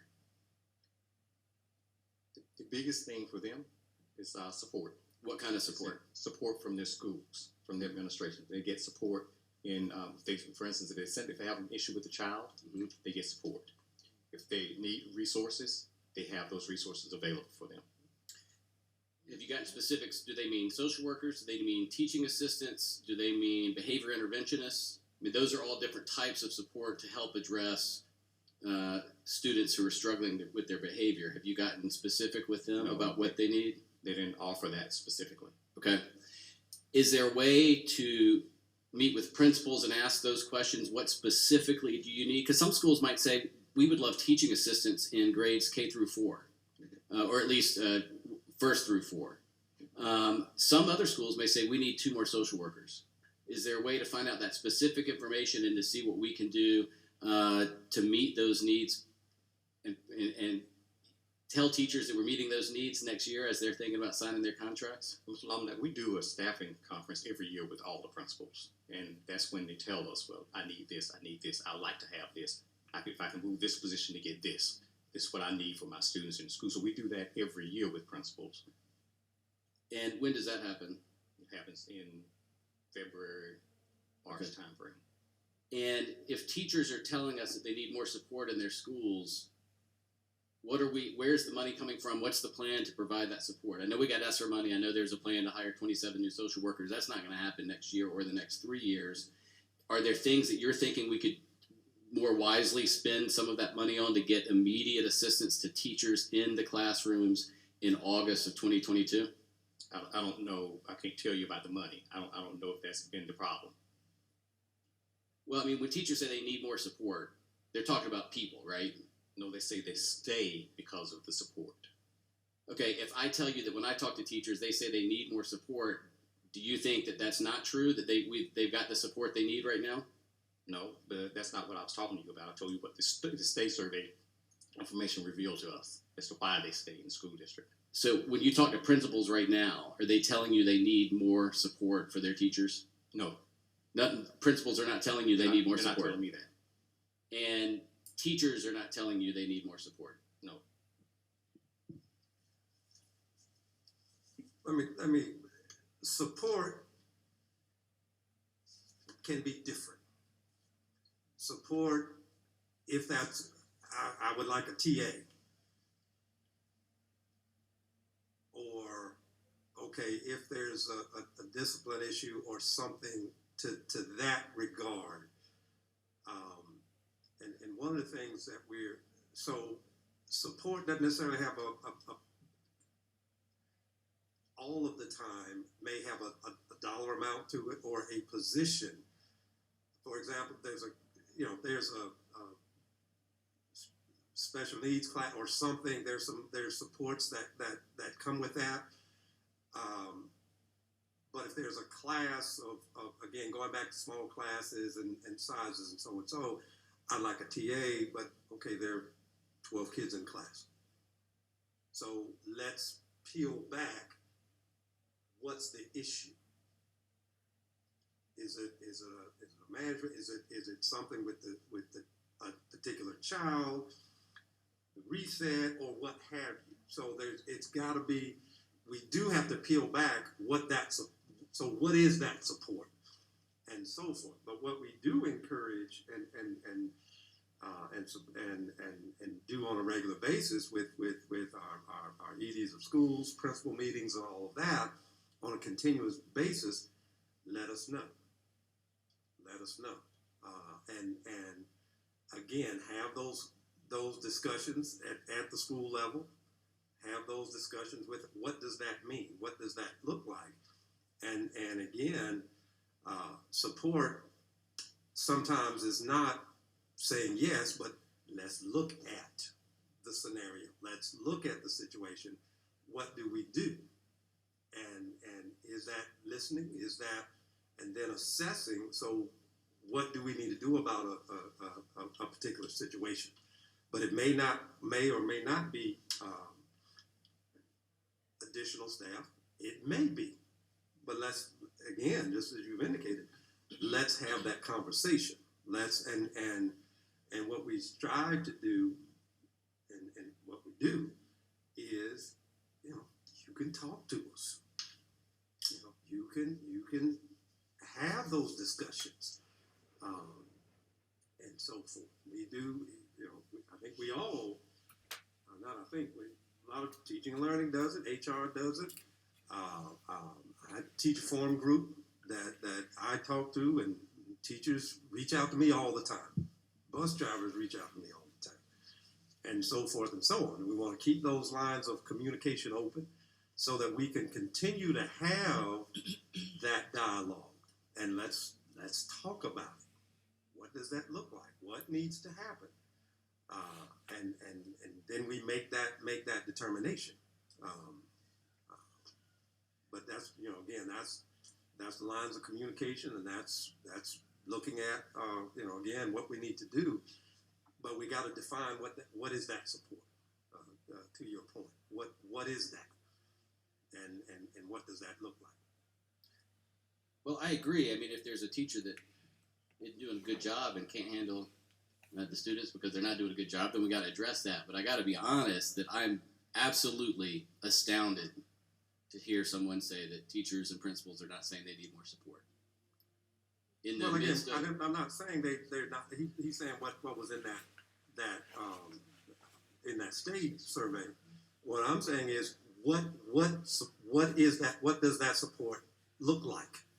but that's what I'm asking you. What are they saying? Because I'm talking to them too, and I feel like maybe we're just talking to different teachers, different principals. But I mean, I talked to a principal the other day who got some money and put 2 TAs in his third grade classrooms, and he said his teachers are in heaven compared to the second grade teachers who don't have TAs. But he told those third grade teachers, you better show me results, right?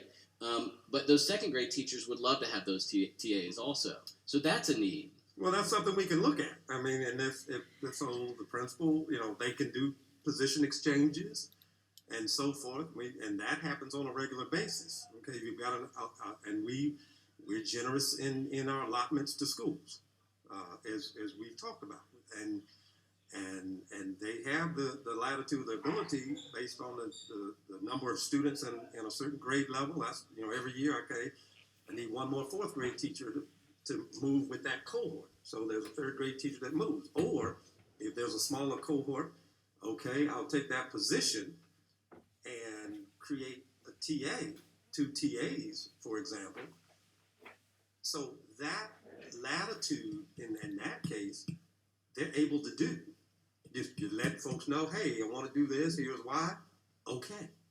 Budget's there. Or, and this happens on a regular basis, as we finish up a year and start going to the next school year, and this is one of the things that happens with enrollment and so forth, invariably folks will come and say, hey, I know I need to lose this position or that position. Can I keep it? Why?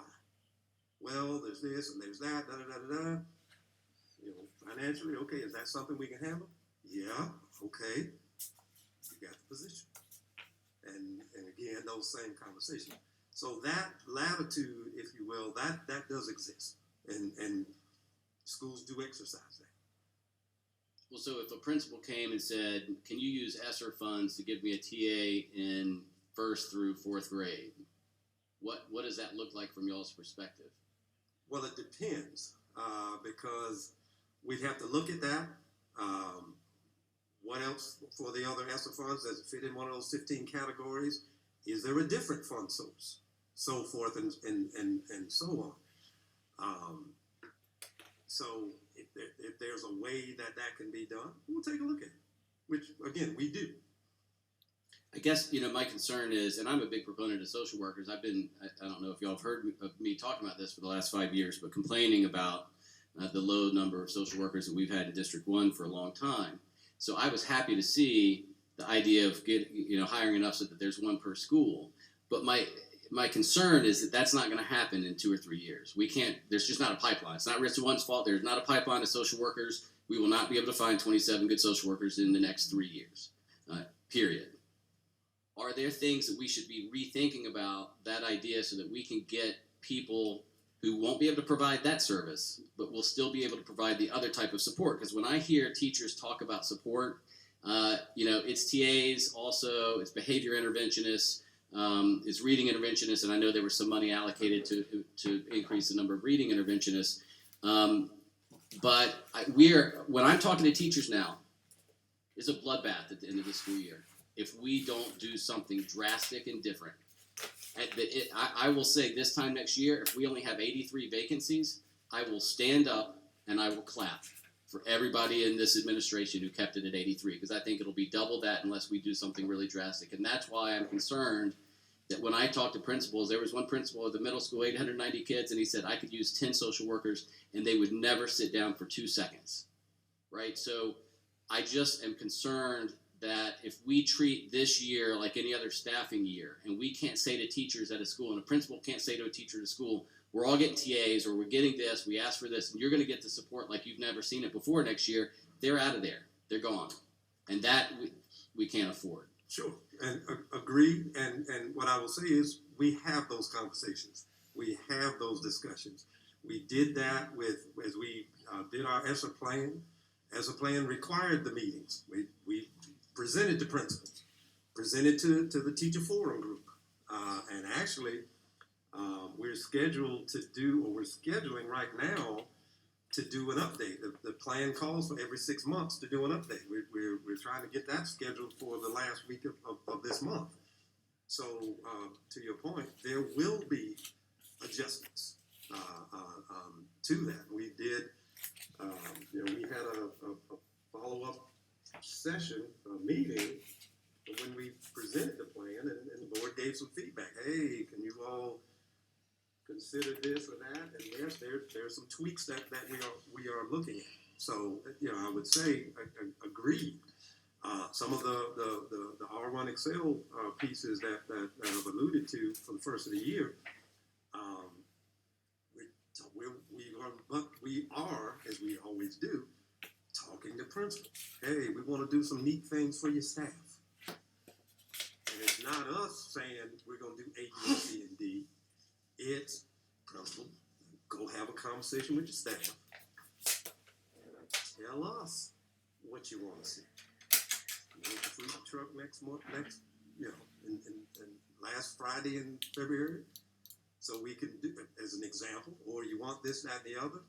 We gotta quantify those things, and we're gonna be coming to the board saying, hey, we want to allocate a certain amount of funds to do these series of things that flowed from teachers to administrators to us, and this is where it came from.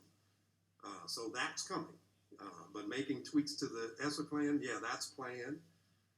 We'll do a presentation virtual like we did in June or July. Every 6 months you have to do an update. So we're due for an update. But it will definitely flow. Those tweaks and changes will definitely flow from the feedback that we get. When we see, we talk about support is a reason that the teachers stay. The opposite is true too. Lack of support is the reason teachers leave. If we see, for example, a middle school that is losing a really high number of teachers year after year after year, and look in that same cluster and see the elementary school and the high school are not losing teachers, what do we do? How do we address that? I know that we're tracking teacher turnover by school because it's part of the report card, but what do we do to address that? Again, the why. Why is this happening? And there are, and we have had serious conversation in the past with principals. Okay, we're seeing a high level of turnover. Why is that? And what's happening? We get feedback and so forth, and if need be, sometimes there are changes made. You get at the why, and you address it. Again, based on the why, and that's going to tell you, okay, here's, what is the why, and that's going to inform the solution. Are the teachers ever involved in those conversations when there's a school like that and you go to the principal and ask them why are all your teachers leaving? Well, there can be, most times or sometimes teachers already reaching out. So that kind of drives some of the, okay, we hear, now you tell me, and then so forth. And depending, it may be a personnel matter. And as you know, sometimes those things can be discussed or not.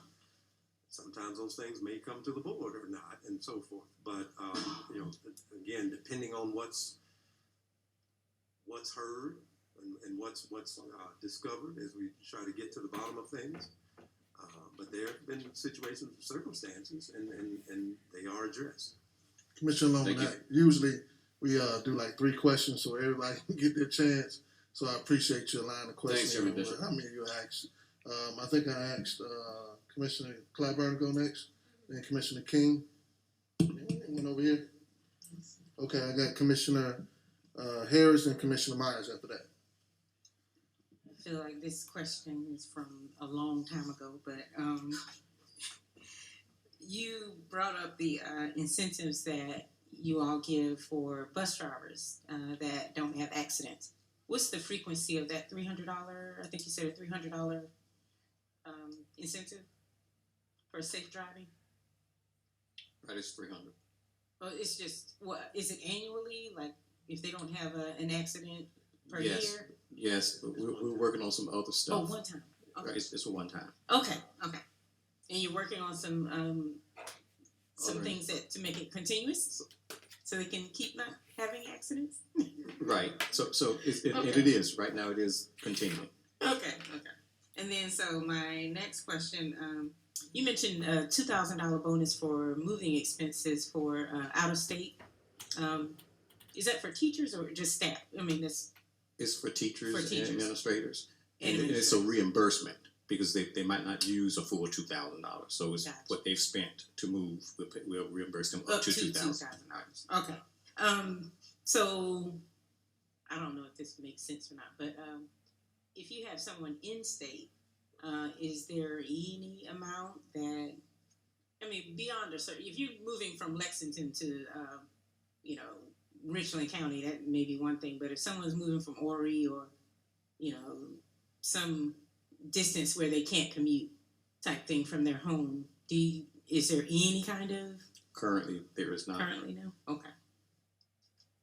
I just wanted to ask that. All right, Commissioner King. Thank you. I'm gonna start with the shorter answer questions, and then I have one that may be a little bit longer because it involves the process. Going back to the incentives, how do you track whether the incentives that you have work, their effect? Which one specifically are you talking about? Any of them? Well, we look at what our turnover ratio is. I'm sorry. We look at our turnover ratio each year. Turnover. Okay. Yes. Ratio. Okay. What else? That's it right now. That's it. And the satisfaction from employees, those people who leave the school district, why they say they've left, and they leave because of promotions or spouses of someone leave. And as Mr. Lomanak referred, some of them have some issues with support. That's why they leave the school district. But those who stay, why they say they stay in the school district. And do you when you're actually recruiting somebody and it is that person is then the recipient of an incentive, there's an incentive attached to that particular position, do you ask the question to that employee whether they took the incentive was a major factor into them taking the position versus going to another district? Well, I don't ask them that, but I'll say that some of the feedback has been that, well, you all are offering this amount of money. I'm sorry, say that. So you all are offering us a $1,000 signing bonus. That's why I'm coming to you. Okay. But I can't give you how many people said out of the number of people we've recruited to the school. So it's more informal than it is More formal. informal. Okay, and that that's something that maybe needs to look at because we need to know whether those incentives are really working or not. Because we know that teachers, for example, can never earn enough money for what they do, right? So they don't necessarily do it for the money. They do it for other reasons too. So that may not work. My second question is, what do you know what the retention ratio is currently in Mission 1 regarding first through third year teachers? I don't have that with me, but we can get that information. Is that something that you track? We do track it. You can or you track I it? said we do track it. Okay, so that can be provided. Okay, that's great, and especially the ones that are leaving. I know that we have an exit interview process. Do you I don't know if that was part of Dr. Coleman's the software that we invested in and whatever that can really drill down to. Are we able to categorize and turn into data the people that are leaving? The reason for which, particularly teachers, but all employees are leaving. Yes, our research office is working on that for us now. Okay. All right, so it comes out. You put out a report, like an Yes, they'll annual do report, of some a sort. report form for. Okay, my last question is a little bit longer. Maybe we'll see. So you talked about the process when we hire. Usually, it's people from the outside to the coming to the inside. What about those jobs or extra duties or whatever that we have within the district where we need to, well, quote unquote, fill those positions, like, for example, like after school programs or Saturday academies or any sort of extra work that our own employees want to do and their skills are matched and the principals say, this is good. What's the process for that? There is a different process, but it is a frontline process also. So it's more of an abbreviated process, though. But it is a frontline process. It's an internal application process. That a position has to be posted, and then employees will apply against that position, so that they can swipe in, so to speak, and get their pay done that way. So it goes through frontline as well. Yes. And who posts it in frontline? Whoever has the position. So so the same as for an external position? Yes. I can kind of answer that. Okay, with that go ahead, question. yeah. So Good to see you. it's nice to see you. So we post all of those internal positions because we want it to be a fair process. So if there's an after-school program that the principal doesn't always pick a certain teacher to work that after-school program, so that all of the teachers have an opportunity to work the program. So they post it, but they post it as an internal position. It's a very simple process to just post it. We just copy and paste. We have a simple job description. And then there's the application that the teacher does is very simple. Just their name and where they work. They don't have to get references. They don't have to do a telephone reference or anything like that. Also gives a teacher, if a teacher's at Little Richland and they want to work a program at Eau Claire, they can also apply to work a program at Eau Claire if they wanted to. And so the principal then puts the recommendation in for who they want to hire. it makes it, the purpose of the process is a number of things. Again, fair to all employees who might want to work the program, to make sure that we're paying them the correct wage, and to make sure that it's coming out of the right budget code. So if they're working a program that's being funded, say by Title I, we want to make sure that that is the correct budget code. And then we push them through the system, and then they're hired in Munis so they can swipe with their badge instead of using time. We used to use timesheets, and they had to write the timesheets and get them signed.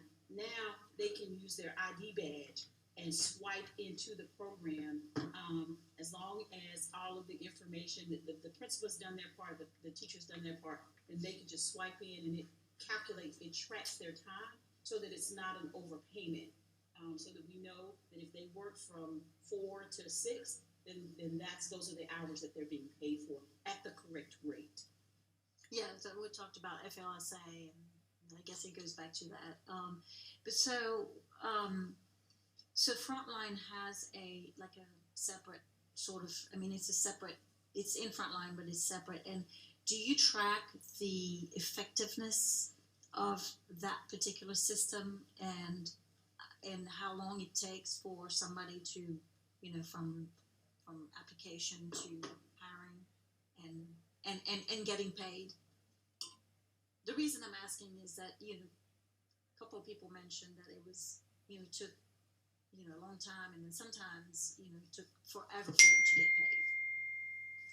So we do track it, and there are different places, again, where there are choke spots. If the information wasn't put into the system, once it's in the system, it really does. The process could take about 3 or 4 days. So, but we ask the principals to put it in 2 weeks prior to, so that we make sure that the employees get paid. So at some point, if one part of the process wasn't done, it may take a little longer, but we'll follow up. And if they tell us, well, I didn't get paid, we make sure that we follow up and make sure that they get paid. Was there a problem with the timesheets before and the manual process? There is, because it has to go. People have to sign the timesheets, and then you're responsible for making sure that it was prior approval. There was money in that budget for the timesheet, making sure that people aren't double paid, that they actually work the hours that they wrote on the timesheet. And so we're trying to streamline that process by using the systems that we have. Okay, thank you. All right, Commissioner Myers and Commissioner Harris. Okay, I had to think about my question again. So, quick question, Dr. Witherspoon. Do we use any outside source to help with teamwork and team bonding for the schools, individual schools? Good question. One of the things that we've been talking about, especially not just in the time we're in, but we are in the time we're in. But Society for Human Resources, SHRM, and this has been out for a number of years. People tend to leave their supervisor, or it could be the situation or what have you, having those conversations and discussions. But one of the things that we are going to be working with our school teams, and we do some work in some other teams as well, around, and we used to do some things called rounding, for example. Every 30, 60 days, new teachers or whomever, hey, how's it going?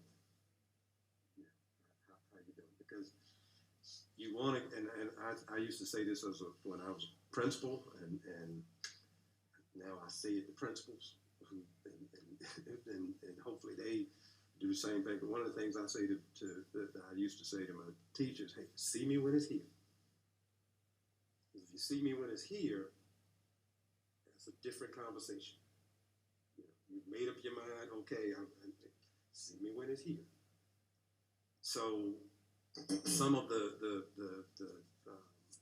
training and discussions we're going to be having with school teams is, how do you do that? How do you embed some of those discussions and conversations in the work those, as you said, those team building elements, and I know in the past our EDs have shared with schools, and we've had book studies, if you will, around those types of things, and that climate culture piece. How do you build in strong teams that strong climate and culture? So we address those things. We will be revisiting that. I think, given the time that we're in, it's even more crucial that we do that. But we will be incorporating those things. Some of those questions is Lomanak asked. Some of those things are embedded in some evaluative processes, and sometimes those things are recommended, prescribed, or even up to this has to be done in terms of how to work with respective teams, or if there's some situations that call for that. But that is a piece we're revisiting. I know we've done some things internally with that in the past. We're going to revisit that, and we've been talking about that with HR. Again, whether that's with some outside vendors helping us with that, or whether that's something we do internally. I think there's a micro credential that's out here, that's in our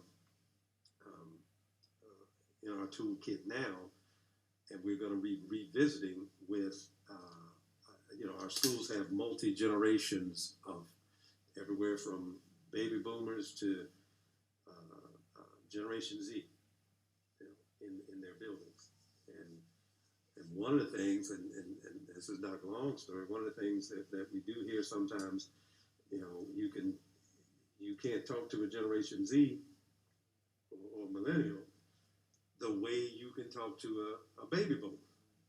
I don't know about that. We're used to get in there and do it. Hey, this is what it is. You can't approach the younger generation that way.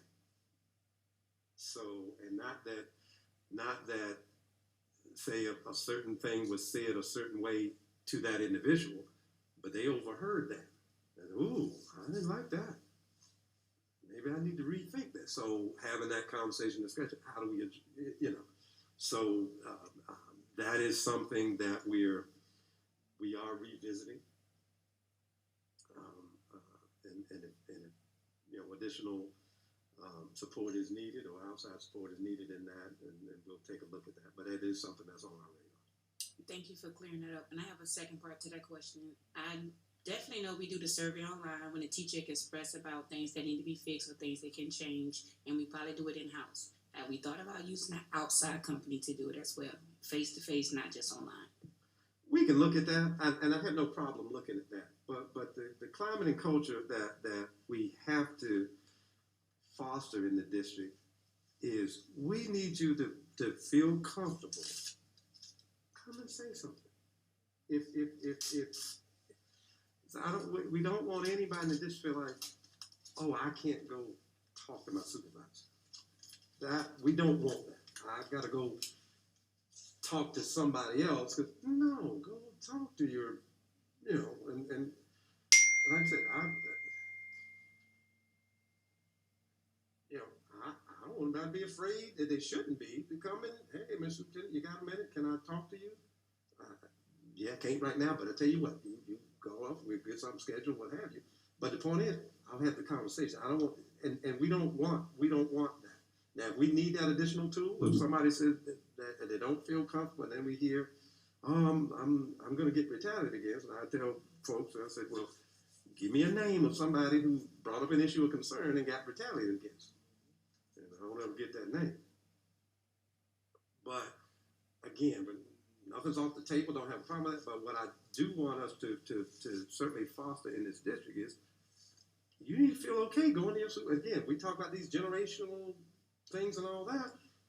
Folks want to be up close and personal. They want to talk. They want to say what's on their mind. And we've got to be open to that. And we've got to foster that in the organization. If we need something else or what have you, don't have a problem with that. But the first thing I want everybody in this organization to feel like is it's okay to have a differing opinion or say, can we look at this, that, and the other and not feel bad or afraid to put that on the table. I want to get that across first and foremost.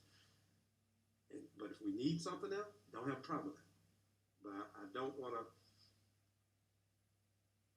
I want to foster. It's okay to say something to somebody, and have a conversation and get information and share information and so forth and so on. Ms. Myers, and in addition, although it's not an outside agency, they do have an opportunity to come and speak with our employee relations coordinator. That's true. And some do take advantage of that. Oh, okay, that's good to know too. Yeah. That's good to know. And I appreciate you answering the question. I was just curious because I know a lot of staff is willing to tell their so-called friend or family member, but not willing to speak out about it. So that's why I was curious. Do you have any other I source? understand that. And we want, and the bottom line is to, hear the concern and address the concern. And on the other side of that, from a HR standpoint, is if I'm going to go, and we're going to go and have a crucial conversation with somebody, I've got to be able to say, well, I heard this, that, and the other. I've got to do more than that to address the issue. So, but we, that can be done as well if, they talk to one of us instead of, and it's just like, when you all get calls and so forth, and I tell them to call us, because, going to somebody, well, I heard from a third person this, that, and the other. No, I've heard from a staff member that there's this, that, and the other, and we need to address that. That kind of can move things forward a little faster. Thank you. All right. Appreciate it. Thank you. Commissioner Harris, then Commissioner Devine. Thank you, Mr. Chair. Incentives, Dr. Long. I know at one point in time, I don't want to call it travel, but for individuals that were traveling a distance to teach in our district, we offered incentives. I think we don't do that anymore. Is that something that we can reconsider? When I look at Richland 1, 500 square miles, it's a pretty big district. And I know, I'll just give you a few examples. I know of teachers and principals driving from Orangeburg, driving from Sumter, and they're not like teaching in the neighboring area of Richland 1. They're going across town. And I think someone mentioned about, I'm not talking about, I think Commissioner Clyburn was saying not Lexington, but what about those folk? I remember a teacher traveling from Orangeburg, and I would pass her on the road every morning. Was never late. And I know she had to be getting on the road 4:30, 5 o'clock in the morning to get here because she had to go all the way across town.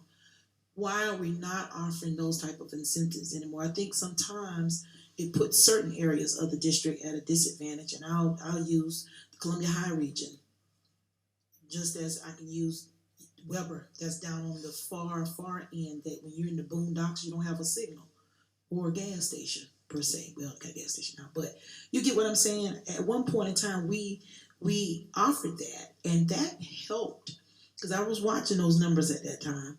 A lot of those schools that was in the distance had 0 vacancies. I think it's something that, we need to look at. I know we can't throw money at everything, but I do think that when we offered that, it showed folk from us. Because I remember we was pulling a lot of people from something, because something school board was calling saying, why y'all stealing all our teachers? But it was working. I believe Karen Oaks had a billboard on the Sumter Highway, and it was saying we doing the sign-on bonus, etc. And we were pulling folk in. Going back to your recruitment and retention measures and everything, but I saw success in that.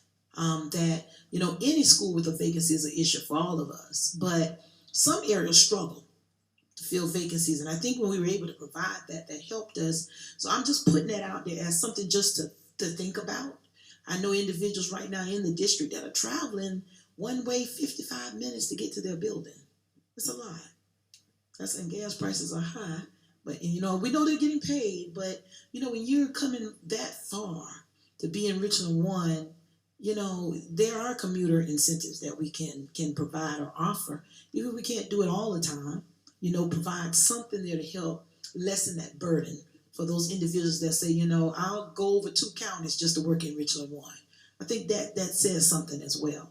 The second thing I wanted to mention, I know Commissioner Myers and Clyburn wasn't here, but several years ago, the board asked, I don't know if Dr. Wilson was here, I think this was when he was coming in, we did a salary review. And that salary review has gotten this district a great ways up the road. And going back to someone's point, I think it was Dr. Long that talked about the 30-something thousand that the state was offering, because I learned this on social media through our teachers saying, that ain't no money. Richland 1 been paying us more than that for years, which I think was really good that we've been able to do that. So just want to share that we didn't do a salary study, but we did do a salary review, and that was done across the board. It wasn't just teachers and principals, but it was everybody. It was your janitorial staff, your cafeteria bus drivers, and that's why we've even been able to get a lot of good bus drivers in and keeping them, because our goal was to make sure that our salary was competitive with other areas around us. So just wanted to share that. And then I wanted to mention, as it was stated, Mr. Chair, about the request. And I know that Dr. Visa, Dr. Wilson stepped out, but do we not have principal meetings, monthly? So they meet monthly with the superintendent, and I know that they're able to share their concerns. You know, I don't talk to a certain group of teachers. I talk to teachers across the district.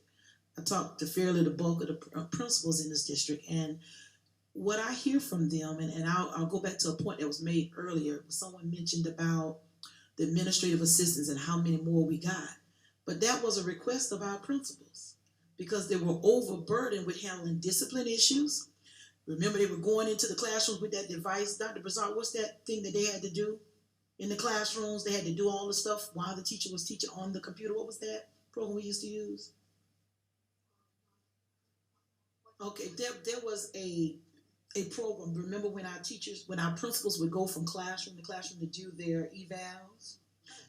They would log it in the system while. So, you know, one of the things that we heard, Dr. Witherspoon heard, and even in your meetings, you heard them say, you know, this is a lot trying to go from classroom to classroom doing these evals. We need someone to help do with discipline. We need someone to help with this. We need someone to help with that. And that was, again, you know, we talk about how high the number is with administrators, but that was a request. As we talk about support, that was a request from principals saying, we need more administrative assistants in these buildings to help level the burden and the responsibility of taking care of, you know, the day-to-day functions. You know, Mr. Chair, Richland 1 is not like how it was when we were here. You know, we could get spankings back then. We won't even talk about that. It was a different world. Now it's different. You have to handle discipline issues totally different. And I know a lot of our principals have folk that are designated to really handle that while they focus on curriculum, etc. So just wanted to share that point when we're talking about requests and so forth.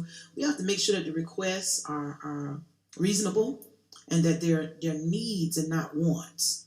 Sometimes we can get that confused. You know, we may want a brand new school, but that's not something we might need right now in the district because of the amount of money it would cost. So, you know, I think that that's something we have to continue to consider. And Dr. Witherspoon, you know, one of the things I hear from the teachers that reach out to me, don't mind emailing me, calling me, and I can name 30 schools off the top of my head right now of teachers sharing things with me, just like with the mask mandate. You know, I heard from probably more teachers than anybody saying, thank you. I feel a little bit better about coming to school that you all heard us. So, you know, with that being said, we have to continue, as you said, Dr. Witherspoon, providing those opportunities for individuals to feel safe and comfortable in coming and sharing their concerns or their needs, because we want to move all of Richland 1, not a particular area, not a particular street or a particular cluster, but all of Richland 1. So we have to make sure that even that we consider equity and equality with a lot of these requests. There are schools that want tutors. Every school wants a tutor. If every school could have a tutor, we'd have tutors. But sometimes that's not accessible to all. So we have to make sure that we are being fair and consistent across the board to all schools. Thank you, Mr. Chair. All right, Commissioner Devine. Thank you. Mr. Chairman, Dr. Witherspoon, the only thing that we can really affect as a board is strategic plan. And looking at the strategic plan, it was strategic plan goal number 6, which dealt with HR. Can you provide us an update as to where we are with those numbers? I know we're trying to get down to 12% or below. We started at 13.9% in 2017, 2018. I think for this year, we should be around 10.9%. Can you all provide that, just an update to that strategic plan for us? Dr. Long, do you have that? For the 20, excuse me, For 2021, I think it was around 10.9 to 12% turnover rate. and I think it might have been like 16% for 2021, and this year I think we ended at about 11%. Okay. Can you just put that in the Friday packet for us, Dr. Witherspoon? We can. It's just a one liner, just whatever it was. I don't know the numbers off the top of my head, but I do recall looking at the goal. And so if that's what it is, then bravo to your staff and to Dr. Witherspoon and his team for getting that number to where it's below our goal that we set that was passed unanimously by this board in 2017, 2018. So thank you. To this board, I'm hoping that your cooperation with this plea is that we are at 2 hours and 38 minutes of speaking to this item. If we don't have any other questions, I would like to move to the final agenda item. Okay, you have a question? I'd like to add, when you give the teacher turnover, please, it's not just at the district level that number needs to be by school, because we got to know where we're vulnerable, and frankly, it'd be great to have like a trend over the past 5 years instead of just looking at one year. Thank you. All right. That being said, thank you for the healthy discussion from your department, Dr. Long. Thank you, Dr. Witherspoon, to you and your staff for allowing us to go into this information session to talk about HR processes. I would like to go to item 5, which is the adjournment. Without no objection, we now stand adjourned. Good evening.